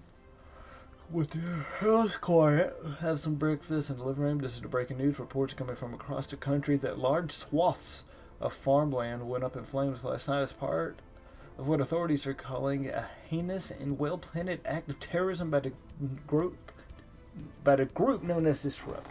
You drop your spoon back in your porridge and turn up the volume. In addition to food stores, which government sources have said will put a strain on the universal menu contrast countrywide, a number of COO and civil buildings were targeted in last night's attack.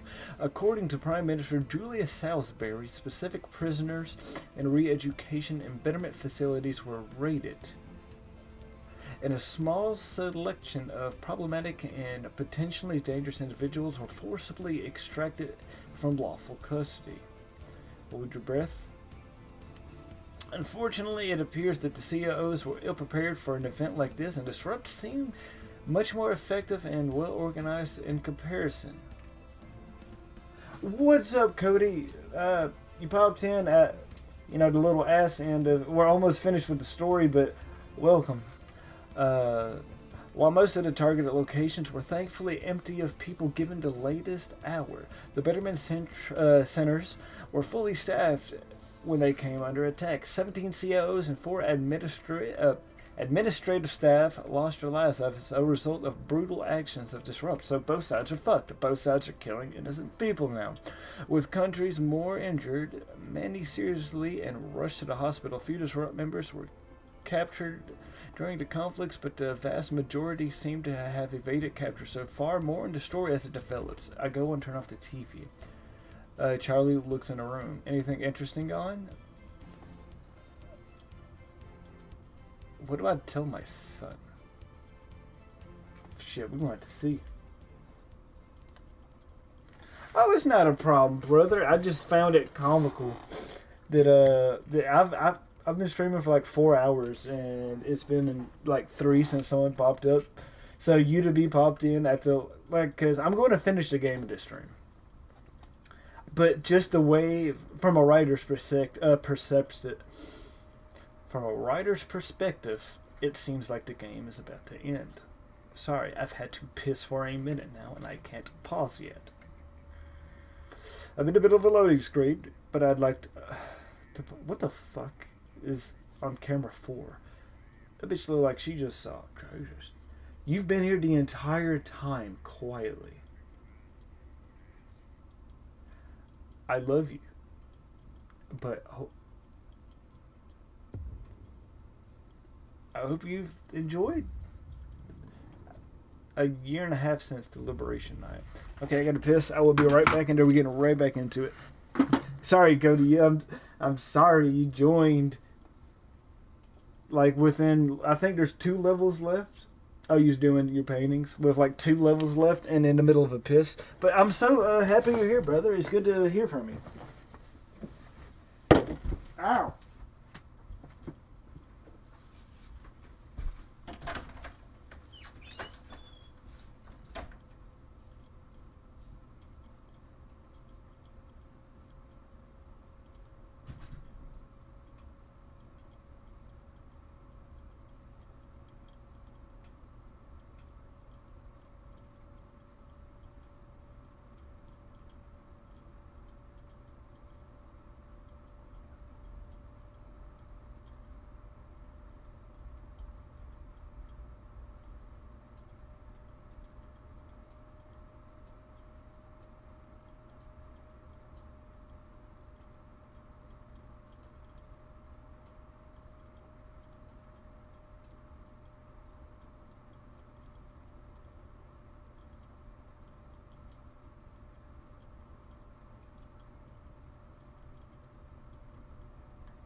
Whew.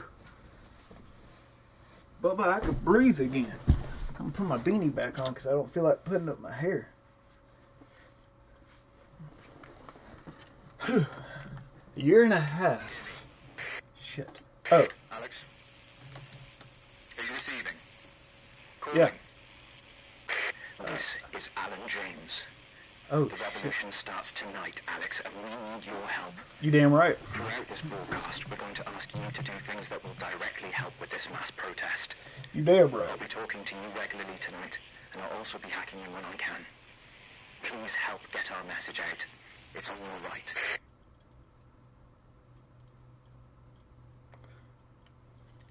Okay, now hear me out.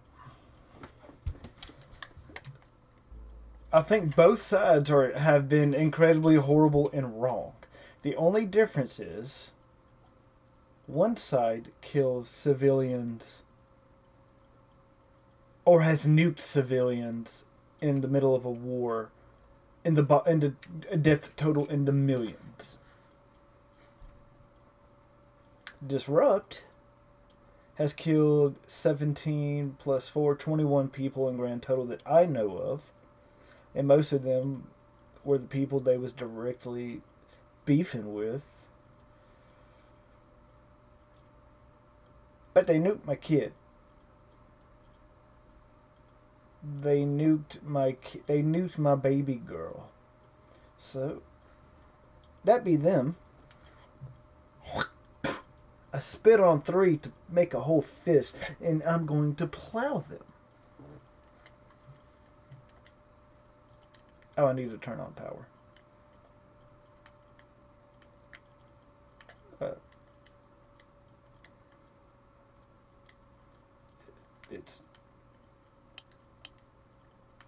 It's not letting me. Okay, we're going to reload from checkpoint because I think I broke the game. I better not. Ah, shit.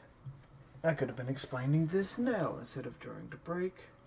Who has been snapping me? Oh, my lovely. I will check that in a second, baby. Gratata. But how you been, Cody, my brother? How's it been on the 119 side? How are you? Wait, no, shit. I was almost about to screw that up. I can't remember. 1 second, shit. Because I was just looking at it. Yeah, I knew you was replaying Back for Blood. How's that going? I knew you was replaying it, but I couldn't remember specifically if you was. I'll be talking to you regularly tonight, and I'll also be hacking you when I can. Please help get our message out. We're on the verge, Alex. You've always been fair and balanced in your approach to us. With your help, we can tip the balance in our favor. If you play our tape at the second break, that's when we think it will have the most impact. It's on your right.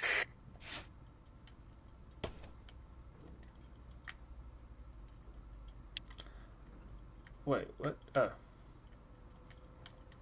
Yeah, it won't let me... It won't let me move anything when I get to this menu. I can hit the... Okay, let's go to the main menu and retry that. Just because I don't want to close the game to force reset it, because middle of the stream.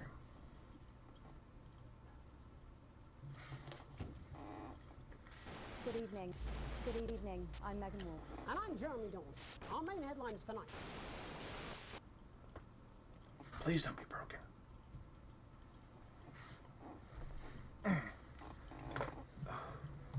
Maybe I just needed to replay the cutscene. Maybe it auto-saved my glitch. It's possible. I've seen it in other games.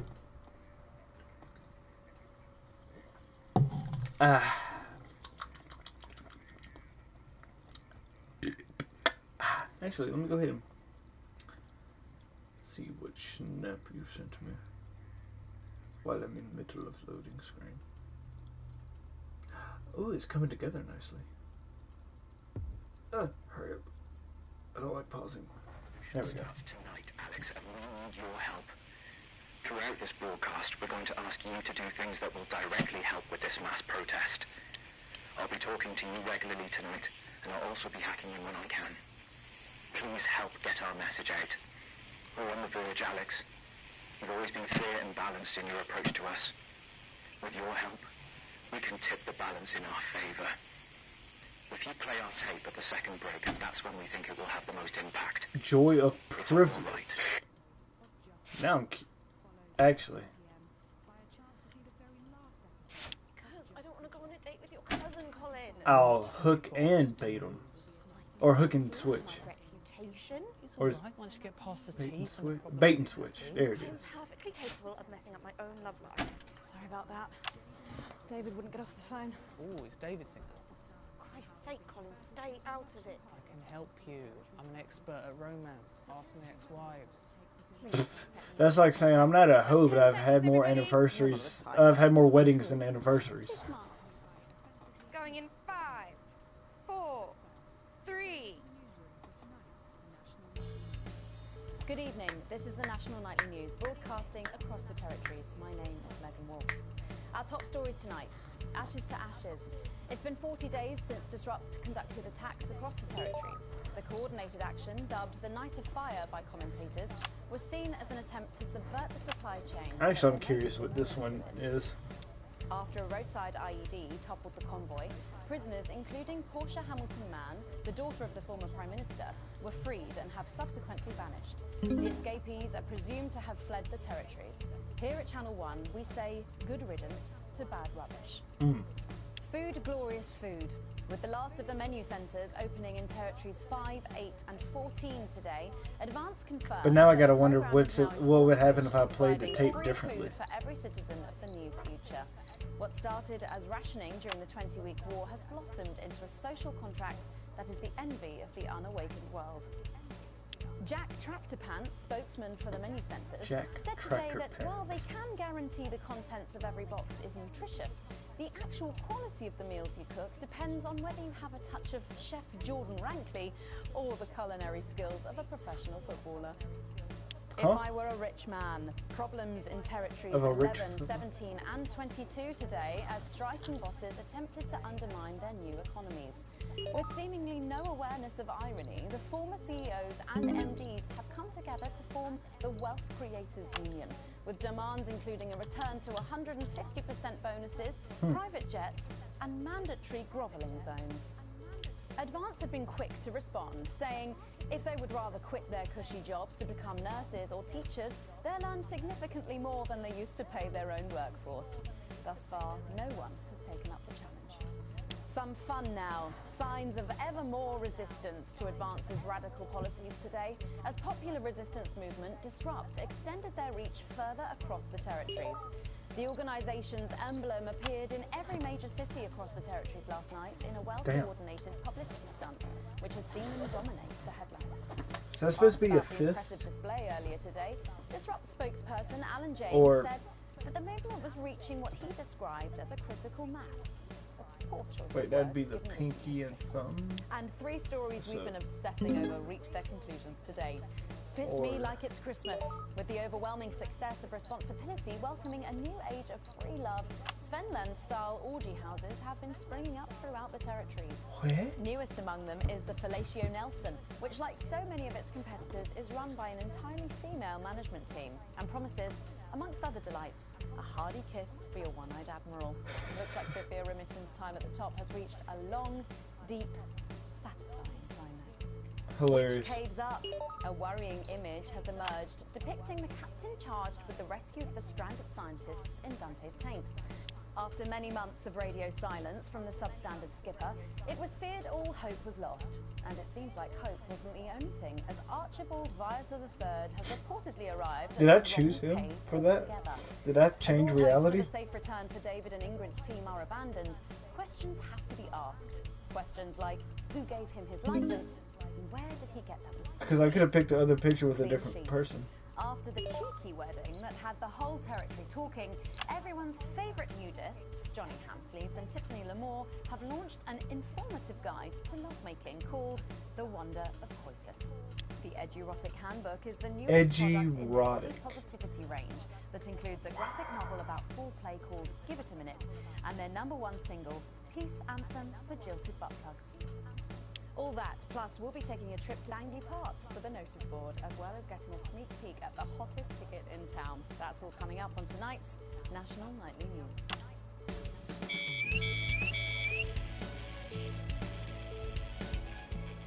Today is the day we take back control. Whoa. Soon it will be time for you to help us again. Come out of your houses, block the traffic, bring the capital to a standstill. I've met so many of you in my travels up and down territory one. You always ask the same question. How can I help? Well, this is how. And as for when, you'll know. Keep watching.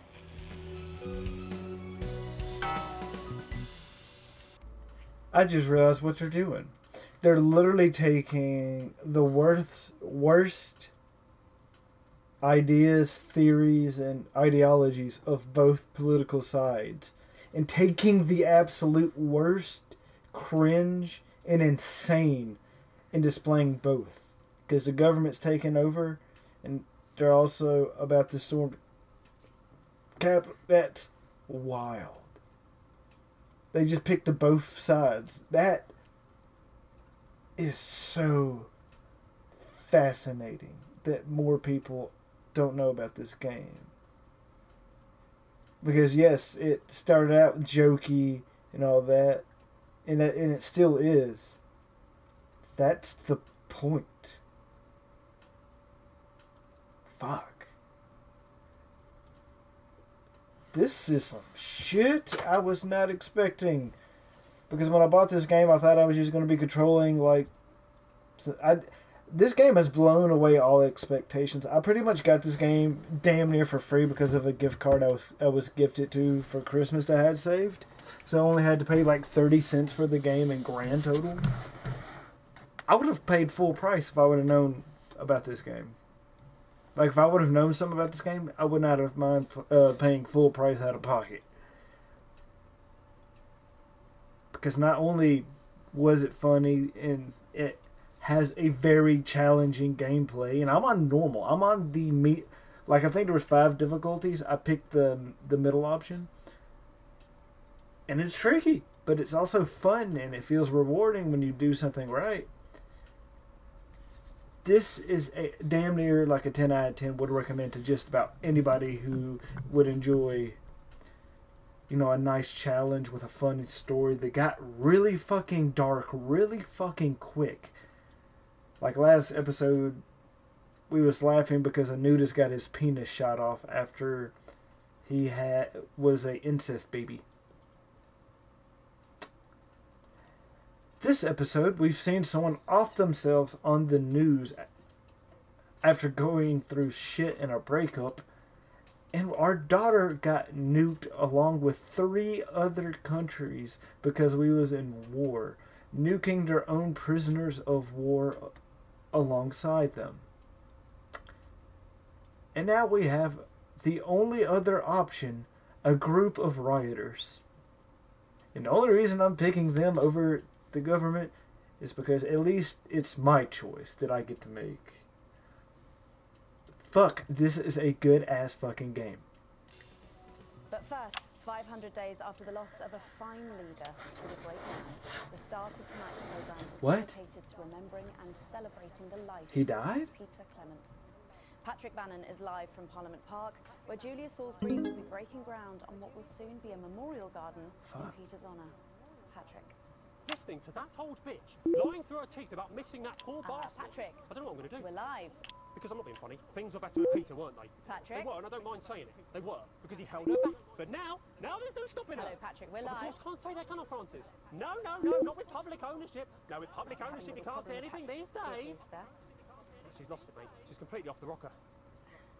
I heard from an aide that... Hello, Megan. You join me here live from the what? Hello, Megan. You join me here live from the what?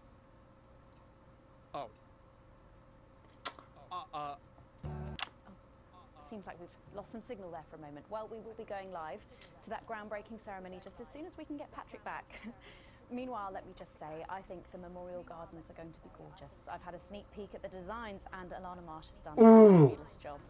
Oh, okay, all right. It seems like we have got the signal back. We can now go live to Patrick Bannon in Parliament Park. Patrick. Thank you, Megan.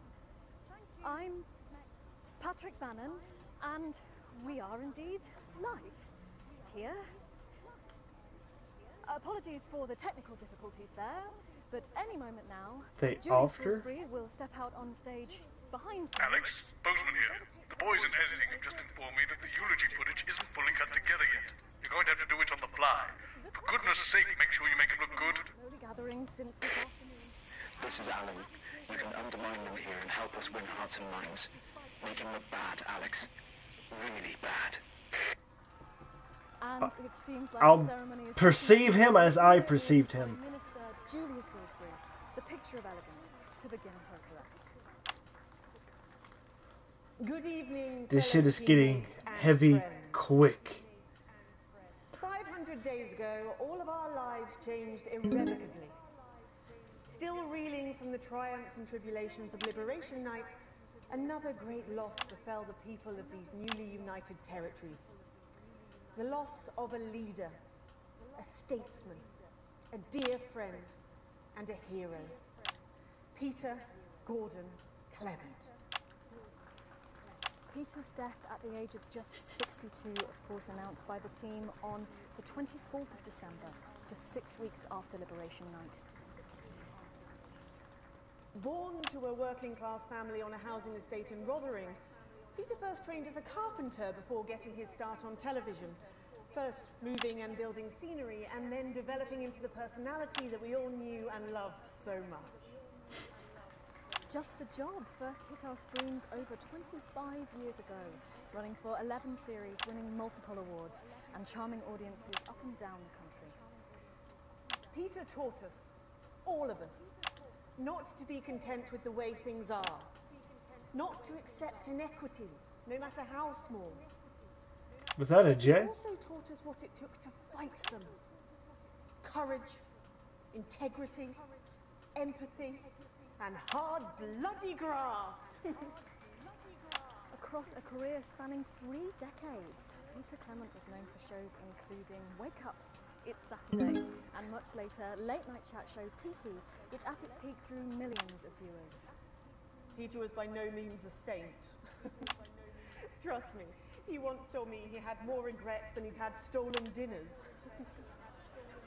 He always did have a knack. I can't tell if I'm doing this man good or not. Peter had the heart to give it all he had for the people of these united territories. Famous for his potty mouth, it's estimated conservatively that Peter Clement uttered over 1.5 million swear words during his career, though some sources put this figure well in excess of 2 million F-bombs alone. Gripped by illness as he was in the weeks and months leading up to Liberation Night, he wasn't the man we loved. But his eyes still twinkled with that familiar joy for life, that spark of wit and wisdom of a life lived for others.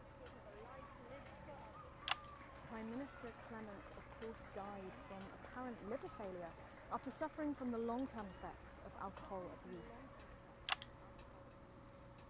I first met Peter nearly 20 years ago. Moments before I was supposed to give a speech. Not unlike this one, actually. Only I'd spilled coffee all down myself, and I was young, nervous, desperate to Oh, be did he right. just say a 3-letter word? From behind me, I heard, "Christ, Pet, you've either pissed your keks or sprung a leak, but either way, you got a problem." And before I could even say a word, he stripped off his dry trousers and insisted I took them. That was the sort of man that Peter Clement was. Kind, compassionate, sensitive, a brilliant thinker, a natural leader, but mostly a good man.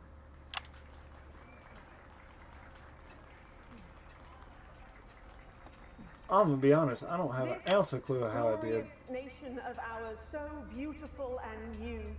This shining beacon. Maybe you could edit more in our favor next time. Things are about to get started. We have another chance to control the impression the public gets. You'll know when, Alex. The future he forged, the boundaries he pushed. To me, he'll always be the man in his pants, cheering on a stranger at the back of the conference. It is my great honor to give to you the Peter Clement Memorial Garden. Should we see if we can get a countdown going? Everyone with me? 10, 9, 8, 7. Now, Alex, control the message. Mom, we have to get you to safety. Come with us. I'm not leaving, I can't. You two, come with me. Don't panic.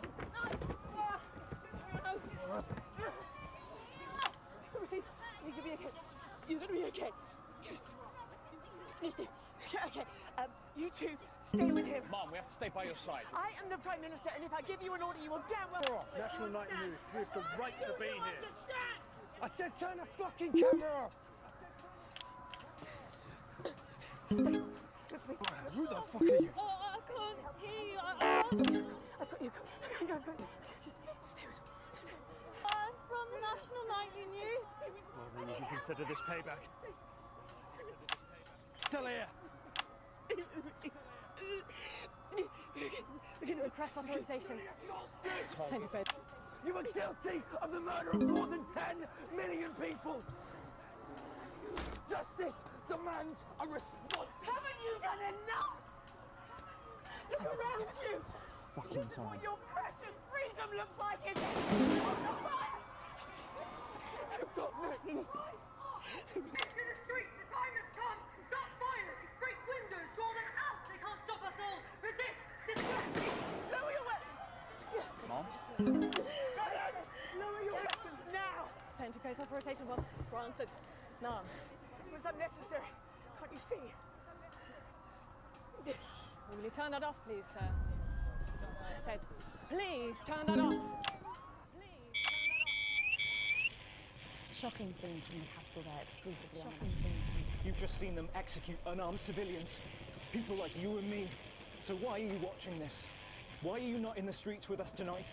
What will it take for you to get up and be a part of this? March on team headquarters, storm the building, demand elections, demand answers, be what you're born to be. It's time for happier pursuits, and you know what that means by now. Don't go away. We'll be back after this. Thank you, Alex. From all of us, you're doing great. This is becoming a weekly event. It's different tonight. This is the big one. Great.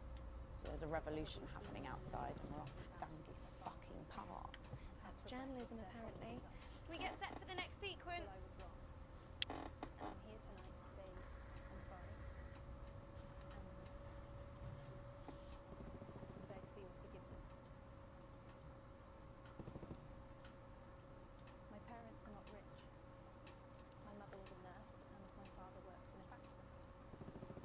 I was the first one built up. I feel dirty playing this game because it's literally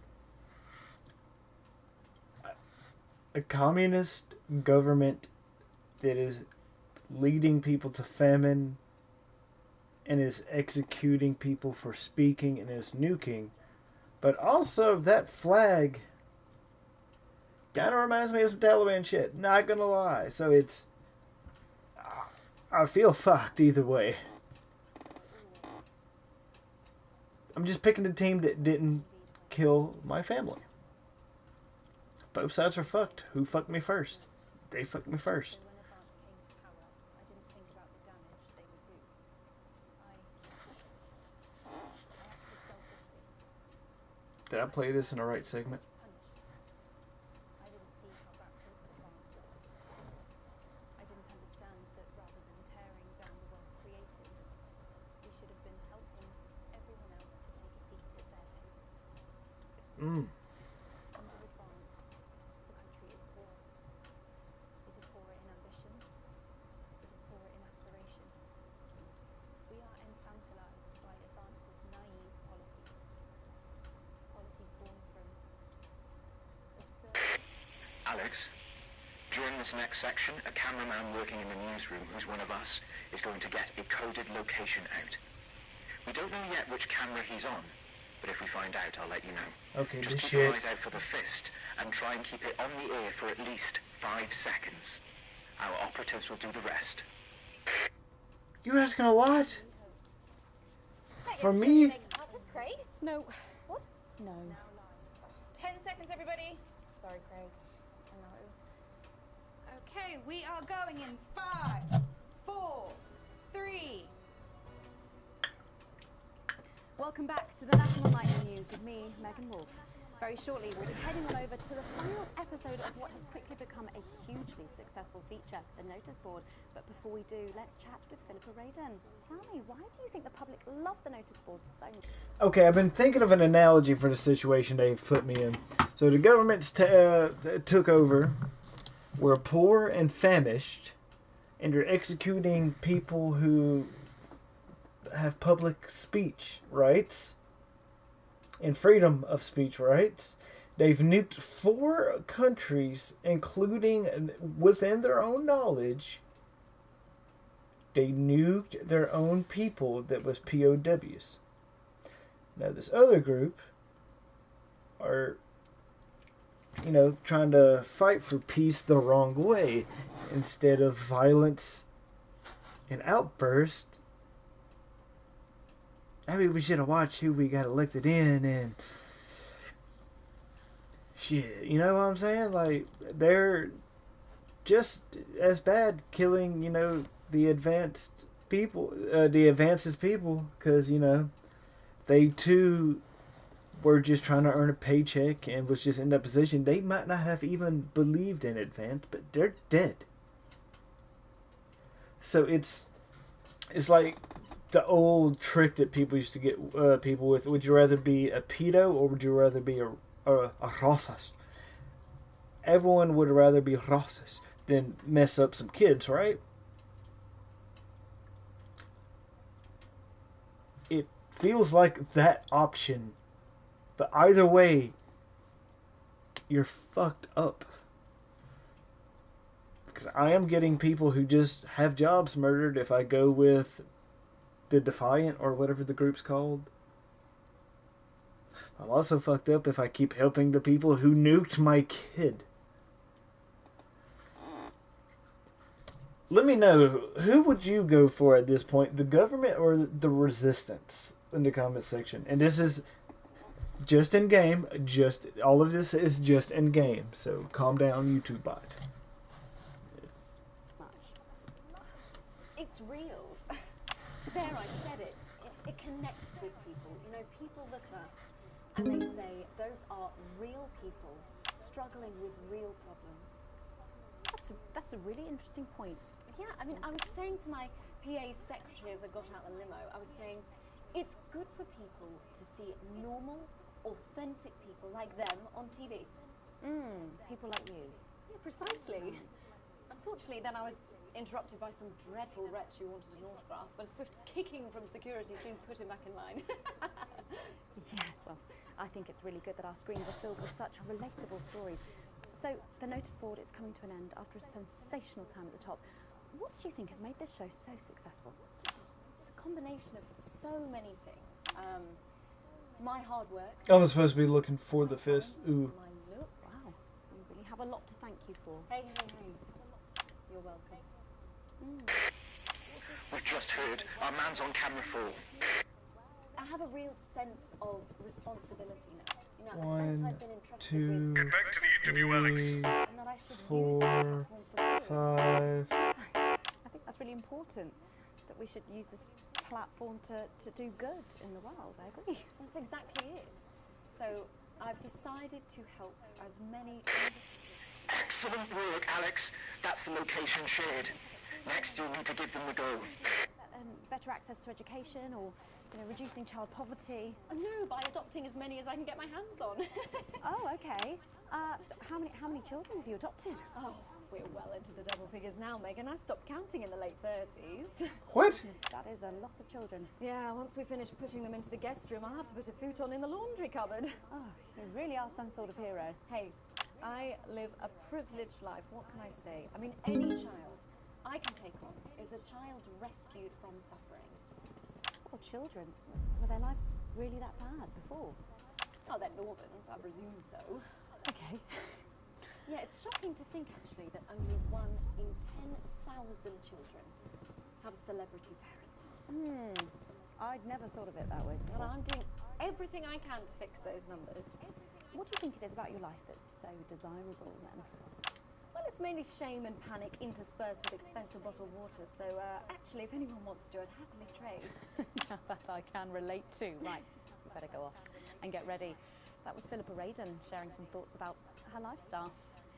I think it's really important to stay grounded and keep everything in perspective. Clearly, I keep going up from 9 to that's that enough one. from me. Let's go now over to Dangly Parts for the final ever episode of the Notice Board.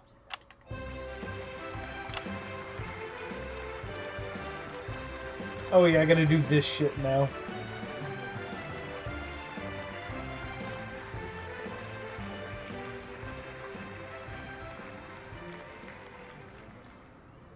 What a day!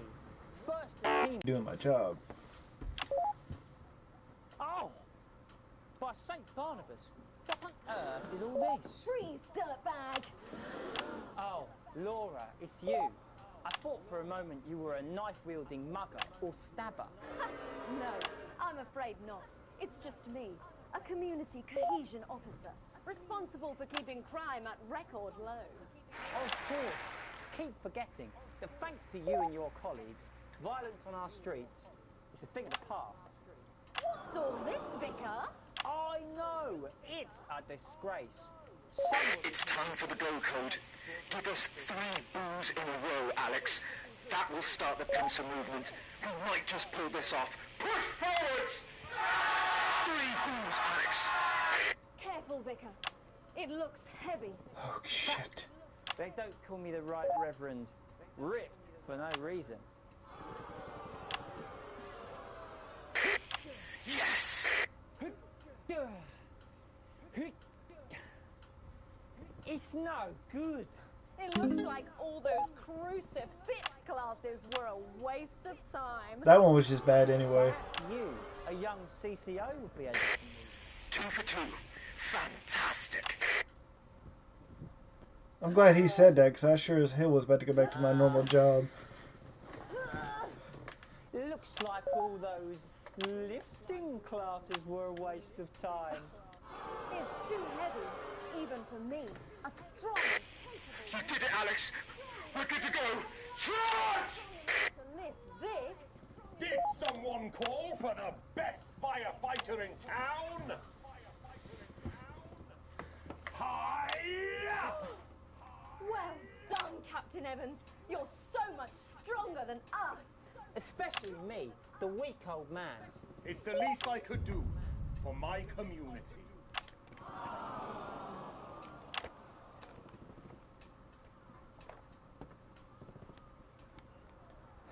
No luck catching the little devil then? Unfortunately not. The ferret struck again last night.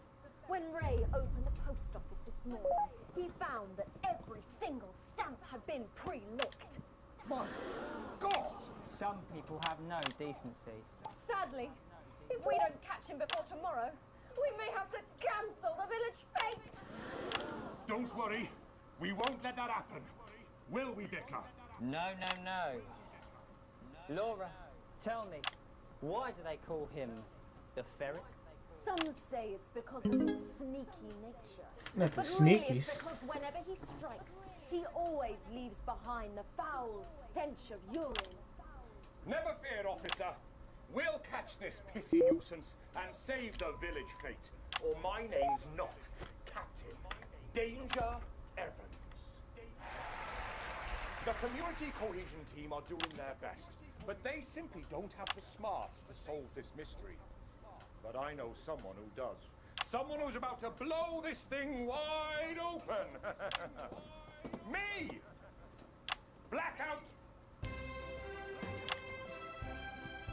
I have no idea what's going on at this point, so I'm just going to keep hitting my feet while I hear automatic fire outside my office. It's the morning of the village fete, thanks to theatrical convention. I sure hope everything goes to plan. Oh, look! There's Mrs. Craven setting up her cake stall. And look, there's the motorcycle display team, setting up for a show that will be far too expensive for live television. I'm going to set up the coconut shy. What are you doing, Vicar? First, I'm running the tombola. Then, I'll be selling forgiveness for money. Aren't you judging the jams? I couldn't possibly. Well, that sounded like Mrs. Craven. Looks like someone sucked all the jam out of her donuts. That damn ferret has struck again! Whatever are we to do? Although I'm very competent, I have no idea how to solve this case. I guess we'll just have to cancel the fate. Hold it right there, ferret. Me? Have you been drinking from the fire extinguishers again? Not you, the vicar. I don't know what you're talking about. Admit it. You wanted the village fete cancelled so you could have the day off, didn't you? I already have to work Sundays. I shouldn't have to work 2 days a week. But how did you know? Well, my first clue was the smell. Yes, I do smell of urine. Next, I noticed that the vicar's tongue was particularly dry, almost as if he'd been licking thousands and thousands of stamps. Or perhaps eating Mrs. Craven's baking. Which brings me on to my third clue. The vicar said that he had no more room, no jam. Almost as if he'd had his fill. Precisely. But you managed to figure it all out from that? Well, I also found this at the scene. That proves nothing. No! Get him out of here, officer! You did it, Captain. You could say you ferreted him out. Cringe. L. Ratio. Hey, come on. Let's go and have a party. party in my massive garden. I am doing well. Thanks to you, we're all doing well.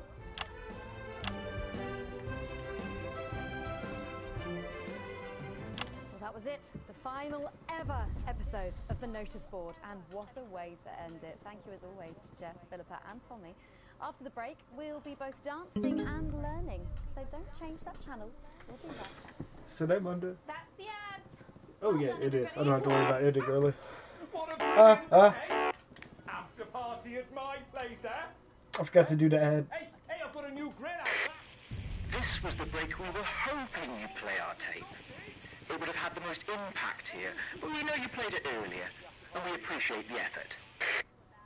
Yeah, that was my B. I panicked. Like a bitch. An E! But look at the popularity. How is that an E? One last push, Alex.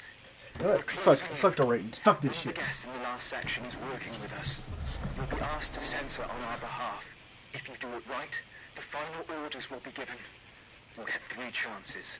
Get at least 2 of them right, and we're going to win this thing. It's happening, Alex.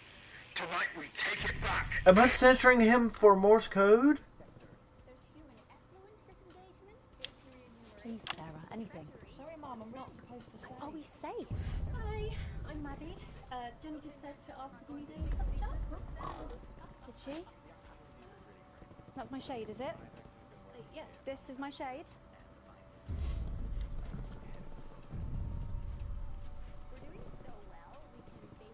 I'll run back to Jenny now. And again, they wanted me to feel bad for her. Yeah, kick bricks. They said no one's died, that's all I can say. 10 seconds. What's wrong with you? She is in tears. Going in 5, 4, 3. Not my problem. Welcome back to the National Nightly News. Later in this segment, we're hoping to be able to go back to Patrick Bannon at the scene of tonight's shocking Disrupt attack. But first, I'm delighted to be joined by the cast of the smash hit musical Everyone is Talking About. I'll be speaking with the cast in a moment, but first, let's take a look at them in action. Please give a warm National Nightly welcome to the Novaries.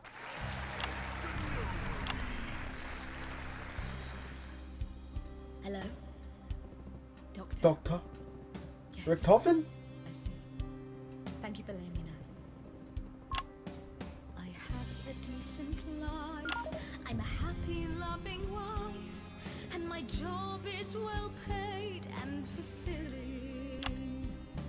I have a husband, John. He's due home soon, won't be long. And I have to tell him something that is absolutely chilling. We share coffee in the morning, and we make love every day. We take time alone together to talk and laugh and play.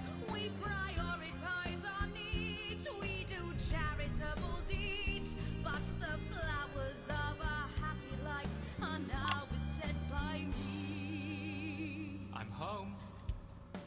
Oh, darling John. Oh, dearest John. There's something very wrong. I've just had a conversation with our doctor, David Wong, so please be seated. This news will make you feel defeated. The scans revealed a lot. You poor unlucky chum. Is it cancer? Worse, oh, John. We're having a baby. Where? Wait, huh? Why's that bad?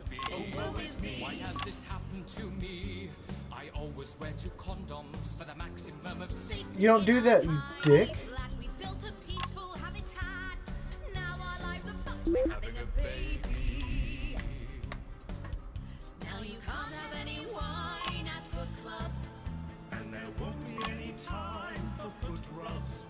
Now your hair will stink of weed. And you'll start to disagree. And forget about that holiday in Territory 3. No more waking up at 10:30. In fact, you're never going to get a good night's sleep again.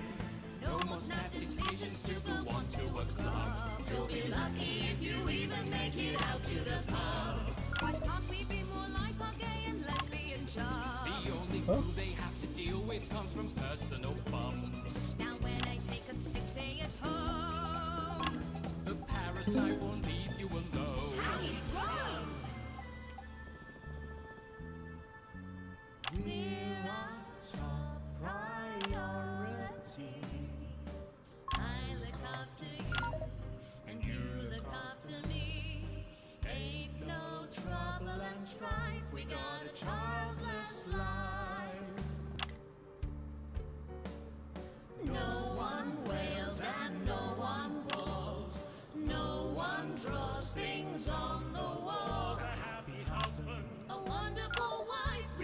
childless life. We're having a baby. What the fuck am I watching? We're having a baby. Changing nappies daily. We're having a baby. Oh, I've been hitting the wrong button this entire time. Now your kid is uppermost. It's more than a passing craze to have childless days. We're having a baby and drink thrown everywhere. Death trap toys at the top of the stairs. Every parent prays now we're having a baby. We're having a baby. No more spas and no more. We're having a baby. 18 years old. I hope that I don't get the power knocked out.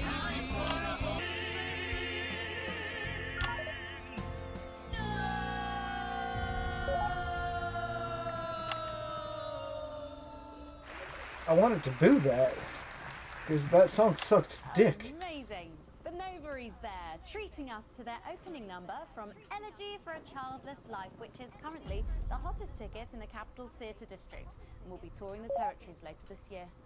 Right then, come on you lot, come on down, let's go, don't be shy. Hello.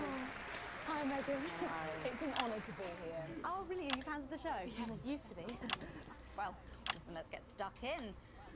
Your amazing musical. Now, I mean, not only do you perform this show every single night, with matinees on Wednesday and Saturday. right, but you're also the show's creators, am I right? Well, everyone contributed their ideas, and then some of us went away and did the actual work on the script. But no, it's very much a team effort. Oh, that's fantastic. How rude of me, I've not introduced any of you. I'll be the one being replaced next. Let's go down the line, shall we?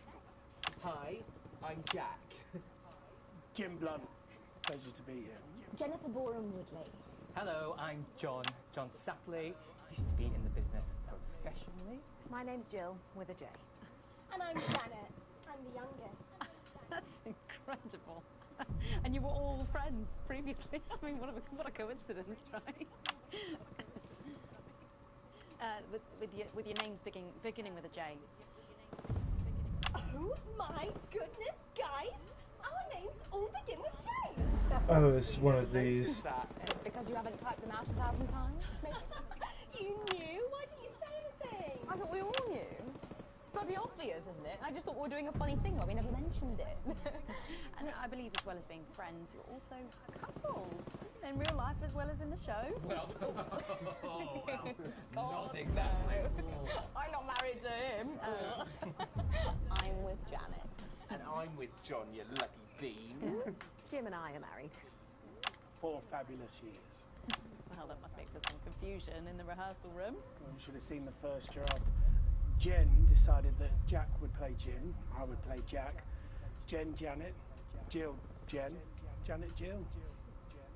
What about John? Well, my character was originally just called Man 1. It was allegorical. It was very confusing. Not for a professional. After much toing and froing. And gnashing and wailing. And gin and tonic. We decided that we'd just use our own names, which is less truthful. We're also less likely to go into the wrong dressing rooms. Oh, God, no, that was Fair very enough. embarrassing, isn't it? Of course, when I first wrote it, we were only meant to run for a few nights at the Linda Village Hall, but when I registered it with the Department for Culture, it caught the eye of someone high up, and before you could say overnight sensation, we were transferring to the capital. It's all been a bit of a roller coaster, really. I'm only 19. I'm the youngest. You really don't have to repeat that. I had to give up my job as a mortuary technician. Well, yes, we all had to move to the capital. I love that job. It's been a very turbulent time. So peaceful. No singing. This piece isn't. Stand by, Alex. Censor the orange. Children. And why you shouldn't have them. In a way, I guess it is political, with a small p. After all, we are a solid unit, and eagle-eyed audience members will see we nod our heads to advance on stage throughout, and we target the messaging at women aged 22, well about 35, as they're the most likely to be afflicted by this terrible problem. terrible problem? Having children. You understand, Megan. You clearly agree. This isn't about me. Of course, we see that there are advantages to a family unit, but eagle-eyed couples watch as the little parasites advance on their lives. And there's no time to play the guitar, get through a book, or watch a movie. They're exhausted, passed out on the couch by 20 to 9, for God's sake. We're both chatty tonight, dear. Usually I'm the chatty one. Because You're the youngest, we know. It's not a badge of honour, Janet. Janet, please, Jennifer. Oh, well said, John. Thanks, Jack. Got you back. So could you just tell us what is the play about? What happens in it? Well, Go ahead. it's a tragedy, obviously.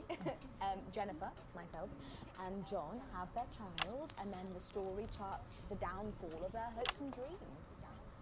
And there's lots of singing. And dancing. A lot. My character works at a menu centre for a distribution unit.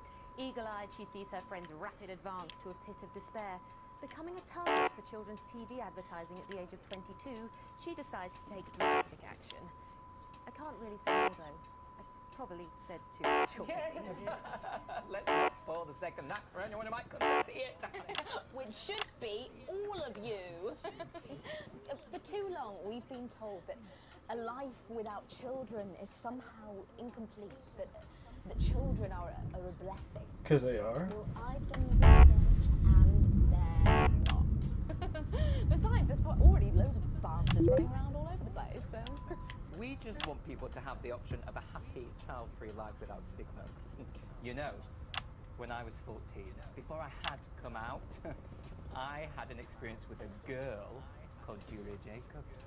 It was an experiment, I guess, you know, a chance to dip my toes into the... Fascinating.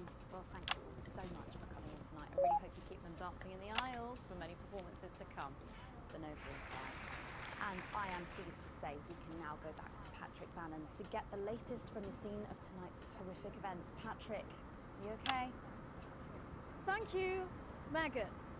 This is Patrick Bannon reporting from the scene of tonight's devastating and symbolic attack tonight this evening. An attack which I myself have found myself caught up in. I'm still a little dazed and a little deaf, Megan. So I hope you'll forgive me if I seem that it's time to speak with the Prime Minister. Mrs. Salisbury, that's you. You're still here. The Prime Minister. I couldn't leave them. Thought there were people that needed help. Any team player would have done the same. I don't deserve praise for being human. Yes, no accolades here. Or Palisades. Or lemonade. Right. So, is the situation... Now, are we safe? Yes, the security services performed their duties without hesitation. And I would like to assure the public that although there have been some injuries... Was that supposed to censor the orange? Well, that's good news about the Sorry, did you say no deaths? That's right. No civilian deaths. Just the 4 disrupt terrorists curtailed by law enforcement who were, as always, so cohesive. If I may, I have a message for your viewers. Of course, the camera's there. Speak there, on the camera there. Stay at home tonight. Do not become another casualty of war. Disrupt have had their moment, but as the dear departed Peter Clements once famously said, it ends today. I am beyond hooked. Thank you. The power better not get knocked out. Strong words of strength. I gotta take the beanie off the rain's overpowering the mic. I was raining bad too.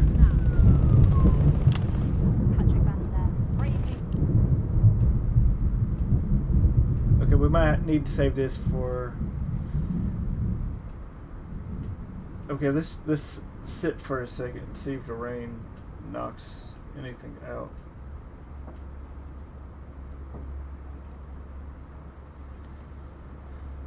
Everything still seems good. Everything still seems good.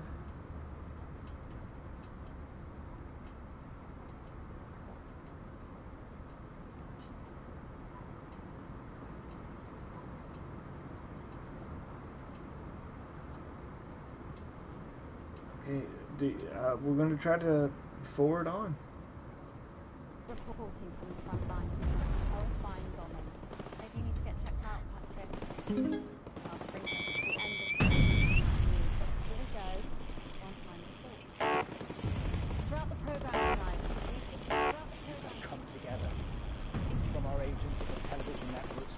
pressed and getting those words to you, to the many hundreds of thousands gathering to invade team headquarters.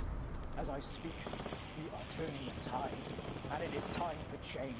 Tonight we topple their regime, and we also silence... My name is Megan Wolf. And we're out. Damn it, Alex. Tonight is the beginning of the fall of France. Vice Chair, 11 o'clock.